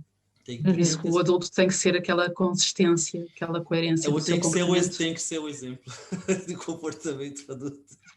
Que a criança tem que confiar, porque muitas vezes os pais começam aquele tal cansaço, não é? A criança está com um comportamento mais desafiador e o insistir mais, e o pai começou a dizer que não, a seguir vai dizer que sim. O que é que isto transmite à criança? Que se eu continuar a insistir, ele vai ceder. Eu vou vencer pelo cansaço. Exatamente. Portanto, é tão essencial aqui que às vezes eles conseguem, sejam... mas temos que admitir que às vezes eles... Às vezes eles conseguem. Uma coisa é exceção, não faz mal a ninguém. Outra coisa é quando a exceção se torna a regra, e aí é mesmo a questão depois da criança não confiar nos pais, porque se nós tão depressa temos uma coisa como a seguir, aquela tal que eu dizia de serem maus intérpretes, é aquela tal questão que, pondo do ponto de vista da criança, se o meu pai começa por dizer que não, pai ou mãe, atenção, vou agora usar o pai no sentido de tanto pode ser pai como mãe, e a seguir vai dizer que sim, então eu não sei que eu não posso não confiar, que ele muda de opinião. Isto é nível inconsciente, obviamente que a criança não tem esta percepção nunca lógica. Sabe o que contar. Mas vai ter dificuldade em contar, em confiar, e são coisas que, lá está, nos processos de e é preciso ter consistência. Coaching, que nós realmente percebemos quando as mães caem a ficha e dizem: realmente, ele está-me sempre a perguntar assim: oh mãe, mas posso? Mas tens a certeza? Que elas, o duvidar, porquê? Assim, e quando são pequenos é a chorar, quanto mais choram, depois mandam-se para o chão, e depois metem a mão assim, e depois chamadas batem. de atenção. Chamadas de atenção. Sim. Quanto nós educadores não ouvimos as mães ou os pais a dizerem: eu não sei como é que ele convosco come tudo, ele em casa não come nada, não é? Quantas vezes nós não ouvimos isto? Quantas vezes? É porque eles sabem, as crianças vão aprendendo os contextos em que conseguem, de algum modo, cumprir uma regra e do outro não cumprir a regra por algum motivo, não é? E aqui aquela questão que falávamos há bocadinho também, a criança não tem decisão para fazer nada. Não é? Porque os pais é que decidem o que é que come, quando come, que horas veste, que horas vai deitar, o que é que veste. Ora, quando há aquelas lutas de poder, quais são os momentos que nós não podemos obrigar uma criança a fazer? A dormir e a comer. Portanto, se a criança tem necessidade, algumas crianças têm muita necessidade desta do poder, é nesses momentos que ele assim: não, eu não vou comer ou eu não vou dormir, aqueles momentos que em tantas casas é um terror. Então vamos deixar a criança decidir, não é dar liberdade, que isso eu lembro-me que era uma das coisas que eu lembro que me levava a duvidar da educação consciente, era ver mães que diziam: a criança é que escolhe o que é que vai levar para a escola vestido. Não, eu isso não consigo concordar. Mas eu posso dar opção, olha, queres vestir isto ou aquilo? Nós Sim, estamos a eu já li controlar e sobre a isso. criança adora porque Mas ela está-se a sentir escolheu. importante, está a escolher. Que estas pequenas nuancezinhas que fazem tanta diferença, se ela sente que tem algum poder na sua vida. A Vanessa disse uma coisa que é um bocado interessante. A história da comida aqui em casa, na escola come, em casa não come. Aqui nesse sentido que eu falo que também é importante a comunicação de pai e mãe, para alinharem as práticas. Tipo, Sim, de nós conseguirmos. Olha, isso eu costumo dizer muito isto agora com a educação à distância, que de repente, de um dia para o outro, tem os que miúdos cooperar. passaram. Foi sem preparação, foi radical, de um dia para o outro, casa. Então, de um dia para o outro, o espaço que era de fim de semana passou a ser o espaço de todos os dias. E então passaram a comer todos os dias em casa, a fazer o desfralde em casa, a fazer tudo em casa de repente. E aquilo que eram comportamentos de contexto excepcional, porque o fim de semana é a exceção à regra, porque a regra é ir para a escola todos os dias, tornou-se a regra. E isto ao nível de toda a conjuntura, a estrutura da criança. Ficou destruturada, porque de repente, não é? Não me digam que é o mesmo que ir de férias, porque isto não é o mesmo que ir de férias. Não. Se vai de férias, prepara-se, fala-se sobre isso, há uma mudança de rotina, há toda uma percepção de outra realidade. Não, isto de repente, olha, amanhã já não vais à escola, pois não vou amanhã, mas vou no outro dia, não é? Não houve mais escola. E, portanto, o desfralde, as cestas, o estar com os amigos, que é das coisas mais graves, não é? Mas se pensarmos só nas rotinas, isto foi uma ruptura bruta mesmo, não é? E os pais agora vêm-se abraços com lidar com situações que antes também se lidavam aos fins de semana e agora lidam todos os dias. Não é? Porque eles não comiam. Complicado mesmo. Com eles ao fim de semana vão continuar a não comer de semana. Por exemplo, Sim. É mesmo. É mesmo isso. Portanto, Ivandro, tens razão. Temos mesmo de comunicar, porque senão... Cooperar, comunicar e alinhar as práticas para ser consistente, para ser coerente e consistente, um lado e no outro. Não há claro. outra maneira, não há outra maneira de fazer isso. Olha... Olha, convido-vos mesmo amanhã, quando tiverem tempo, a lerem os comentários. Temos aqui comentários de educadores, de pais, muito interessantes. Acho que foi um bom momento de reflexão. Antes de terminarmos, ainda vou-vos fazer aqui pelo menos 3 perguntas. 2. Três. Uma é... como é que as pessoas podem saber mais sobre os superpais? Está bem? Podemos deixar para o fim. Antes, qual é o vosso conselho para quem nos está a ouvir? Eu diria para os educadores. Qual é o vosso conselho para os educadores? Como pais, o que é que vocês nos têm para dizer que gostavam que nós fizéssemos? Qual é que é o vosso conselho para nós? Evandro, essa deixo para ti. Não, essa deixo para ti. Então, o conselho é, eu vou dizer uma frase do Carl Jung que eu uso. É o meu mantra sempre que eu chego num lugar novo. Conheça todas as teorias, domine todas as técnicas, mas ao tocar uma alma humana, seja apenas mais uma alma humana. Tão bom. Obrigada. É ver o ser humano daquele lado. Sim. Está aquele lado que eu tenho que ensinar, mas como que aquela criança está se sentindo naquele momento, qual o ambiente que ela tem em casa e que ela precisa realmente. Humanizar, como tu tens estado a dizer ao longo deste episódio todo, não é? Humanizar. Contar histórias. É por aí. É isso. É o meu conselho. Funciona que vá para o sítio onde eu vá, falem o que disserem, eu claro, levo em conta o contexto, levo o início, coisa toda, mas quando estão à minha frente é uma alma humana que está lá. E os meus miúdos respondem a isso, porque sente que alguém os ouve, dá a palavra, confia neles para fazerem, e tudo flui. E flui mesmo, acreditem. Sandra, queres dar algum conselho para os pais que nos estão a ouvir? Eu aqui, acho que não só pais, mas também professores e educadores, às vezes é um bocadinho contra-intuitivo quando uma criança se está a portar mal de darmos mais amor e mais carinho, mas a questão é que se conseguimos imaginar que a criança que está a ter um comportamento, seja agressivo, portar-se mal, pronto, seja o que for que isso possa ser, imaginar que ela tem uma placa ao pescoço a dizer ajudem, eu ou não sei lidar com o que sinto, ou eu preciso de sentir que alguém me respeita, alguém me ama, porque é mesmo esse o comportamento. Muitas vezes a resposta é um castigo, se a criança está a portar mal, eu vou dar-lhe um abraço, às vezes é isso, resulta muito mais. porque é uma chamada, a criança está a gritar, eu preciso de alguma coisa, depois a gente não consegue entender, porque eles também não sabem dizer, eu preciso, mãe, eu preciso que me des mais tempo, mãe, eu preciso que me deixes decidir alguma coisa na minha vida.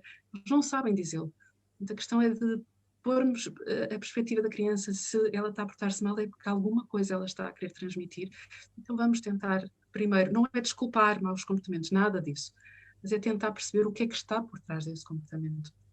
É aí é que vamos ter as respostas mais do que o castigar o mau comportamento. Isto depois às vezes é uma bola de neve e por aí fora eles chegam àquelas idades mais para a frente e com tantas consequências que isso infelizmente vai tendo na nossa sociedade, como álcool e drogas e depressão e anorexia, uma lista interminável de problemas que nós podemos começar desde muito cedo a prestar atenção e a tentar criar conexão dentro de casa. E quando não existe dentro de casa, vocês têm um papel que é muito possível, conseguem transformar vidas também. A gente não pode obrigar os outros a fazerem nada, não é? Nós não temos poder sobre o que é que os pais se vão comportar, o que é que vão dizer. Portanto, é ver essas crianças, tantas vezes estão tão desesperadas por carinho, por amor, e quando eles estão convosco, tentar mostrar que eles são importantes para vocês, que também têm um lugar no vosso coração, mesmo quando se portam mal. Isto agora falando para os educadores.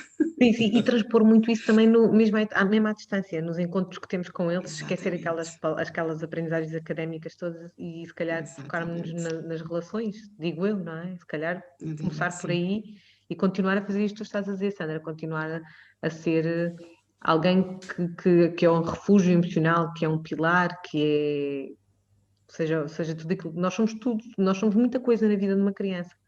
Sim, com um poder imenso mesmo, e eu isso admiro imenso. A vossa profissão, vocês têm a capacidade de transformar vidas, independentemente do que elas possam ter em casa, porque infelizmente a gente sabe que há pais que não, pronto, alguns nem deviam ser pais, mas pronto, não vamos entrar por aí. Pois, isso estava para outro podcast. Ficamos aqui até amanhã. Então, é a classe mais poderosa do mundo, é a classe mais poderosa do mundo e não sabe como usar. Acho que sim. Pois é, eu também infelizmente acho muito pouco respeitada, mas pronto, muito pouco respeitada, não podemos obrigar os outros a respeitar. Próprios não tem força para usar o poder que tem, não sabe o poder que tem. Muito. Mas estamos aqui e temos estes encontros para nos encontrarmos todos uns aos outros aqui online e refletir, e temos aqui muitos colegas a conversar e sentimos-nos mais apoiados e juntos, quer estejamos no norte, sul, ilhas, o online trouxe-nos isto, podemos estar aqui. Angola, não é? Tinha alguém de Angola, portanto, se calhar também há de outros países. Costumo ter também uma colega do Brasil que ela também costuma vir assistir, e isto é tudo pessoas que gostam deste espaço para estarmos aqui a conversar uns com os outros. Nem sempre concordamos com tudo o que é dito nos episódios, mas é bom porque pensamos, ficamos aqui a pensar todos um bocadinho naquilo que ficou, e é bom, porque estamos aqui juntos, é para nos sentir que também estamos todos muito juntos, quer seja na educação à distância, quer seja presencial, temos desafios em todos os contextos, portanto, há que refletirmos sobre os contextos para conseguirmos encontrar outras soluções, e é muito por isso que eu também faço este podcast. E é por isso que vocês também fazem os superpais, portanto, como é que as pessoas podem saber mais dos superpais? Eu já pus aqui o link da página, mas digam vocês, como é que as pessoas podem saber mais sobre o vosso trabalho? Nós estamos no Facebook, no Instagram e no YouTube, mas é no Facebook que estamos mais ativos, onde fazemos os diretos, que depois pomos as gravações nas outras redes sociais, mas temos à quarta-feira às 10 da noite e ao sábado às 15 horas, temos sempre um direto, às vezes fazemos convidado. Ontem tivemos uma convidada, uma coach financeira, falámos de dinheiro, que é um tabu ainda na nossa sociedade falar de dinheiro. Foi muito giro. Mas temos esta abordagem que nós gostamos, esta descontração, este estar a falar, a rir, acho que é muito mais produtivo para toda a gente do que estarmos aqui a debitar conteúdo e a falar. É a nossa forma de estar, aquilo que nós fomos aqui e que tanto agradecemos à Vanessa pelo convite, pela oportunidade de falar aqui um pouco também. Obrigado mesmo. Porque é aquilo que nós desejamos de mudar um pouco a educação e trazer uma geração mais feliz, mais emocionalmente saudável do que aquela que temos neste momento. E de tocarmos uma vida, estamos a tocar muitas através dessa, portanto, nossa missão. Eu acredito mesmo muito nisso. Já agora, uma pergunta para a Vanessa, como chegou ao Superpais? Como é que eu cheguei aos Superpais? Olha, porque eu acompanho o trabalho do Nuno. Ok. Isso foi o nosso primeiro convidado. Exatamente, e eu vi. E como vi, fui ver a vossa página e interessei-me muito e já vi um ou outro live também. Nunca vi até ao fim, mas já consegui assistir a algum. Ontem da Coach Financeiro eu também escutei um bocadinho. Mas depois, como é muito direcionado para crianças mais velhas e o meu Exato. foco de atenção ainda está muito virado para os mais pequenos, então ainda não estou nessa fase, acabei por não poder despender muito do meu tempo. Mas foi assim, foi através do Nuno. E depois comecei a ver um bocadinho do vosso trabalho e pensei que tinha que vos trazer ao podcast para refletirmos e porque sinto muita necessidade de trazer aqui à reflexão também o lado dos pais, a perspectiva dos pais, os pais que não têm qualquer relação com os educadores que estão aqui. Portanto, são pais que não vão ter necessariamente Sim. que vão ter uma opinião muito Sensibilidades, não é? imparcial. Sim, Claro. e isso é muito bom. Eu já fiz um episódio com pais, agora fiz também convosco e ainda assim tem um vosso projeto interessantíssimo, portanto não poderia deixar de Obrigada. vos trazer. Obrigado, muito obrigado. Muito E agora obrigada que vos também. ouvi, ainda estou mais contente por vos Obrigada. É isso, também. Obrigada a todos os que estiveram aqui connosco durante esta noite, que comentaram, a quem não comentou e só assistiu, a quem comentou, a quem me fez rir aqui com alguns comentários. Hoje foi muito interessante, temos aqui muitos educadores que deram, através dos seus comentários, a sua vertente como pais, que até agora sempre que refletiam... Porque são muitos, não é? Muitos educadores também são pais. E foi super interessante. Esta foi uma dinâmica super interessante que eu tiro daqui hoje. Foi que vejo muitos educadores que costumam vir aqui ao live e comentam como educadores, não é? Porque estamos a falar de coisas pedagógicas, muito do nosso profissão. trabalho. E hoje, cada vez que comentaram, já foi muito mais, já foi alguns na perspectiva também como mães, e entra aqui o dilema de mãe, educador, e é tão engraçado, isto é mesmo engraçado. E nós temos muitas professoras, muitas educadoras, e era aquela tal queixa que eu sinto, nunca passei por isso, mas consigo compreender, imaginar perfeitamente, que é passar um dia inteiro a lidar, vem uma palavra aturar, mas esta soa mal, mas a lidar e a ter paciência para os filhos dos outros, e depois chega a casa ainda ter para os vossos, nesse caso, eu acho que deve ser torturante, e depois aquela tal culpa, como é que eu tenho tanta paciência para os filhos dos outros, e depois chego aos meus, e muitas vezes já não tenho. Era a minha culpa. E a culpa que nós mães, que também somos educadoras, sentimos de em casa não querermos ser as educadoras dos nossos filhos, queremos ser mães só. Mãe, ponto final. Separar isso, não é? Sem mãe, vírgula, educadora. É só mãe, ponto final. É tão difícil. E eu sinto muito essa dificuldade. E às vezes também sinto muita culpa. Não quero ser educadora dela, quero ser mãe. Mas é difícil, é muito difícil. Eu imagino que sim. Deve ser das profissões onde há mais dificuldades, porque neste aspecto, crianças, não é? Nesse aspecto, mas também nos dá outras ferramentas, dá-nos outras ferramentas para agora podermos, por exemplo, em plena educação à distância, conseguirmos aproveitar tudo cá em casa e mais alguma coisa. Exatamente. Para fazer a magia durante o dia. Temos essa facilidade, portanto, nem tudo é mau.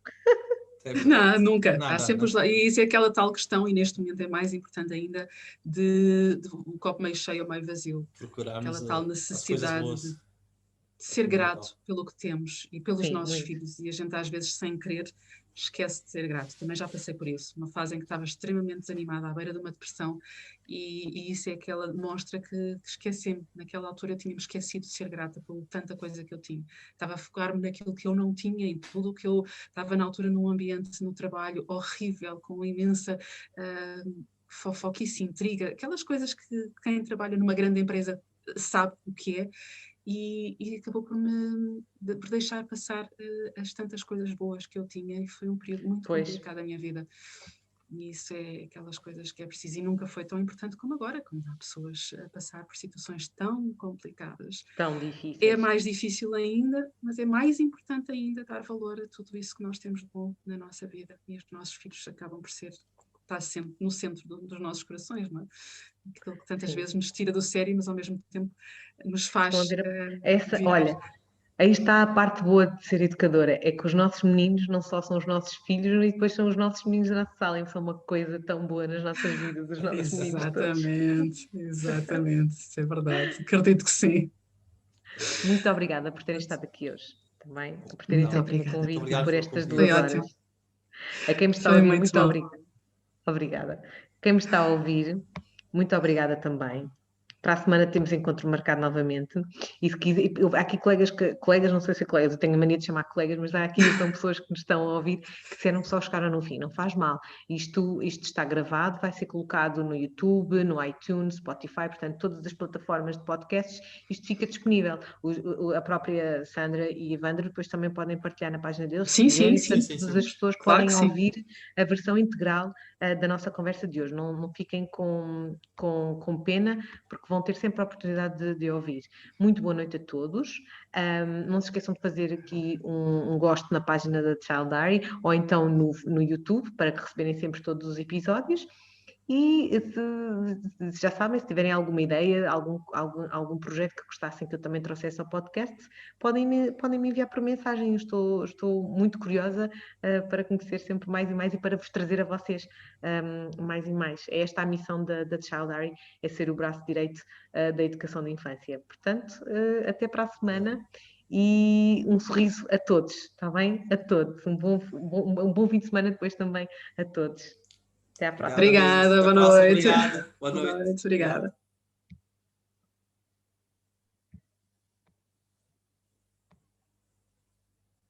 A Sandra já foi embora.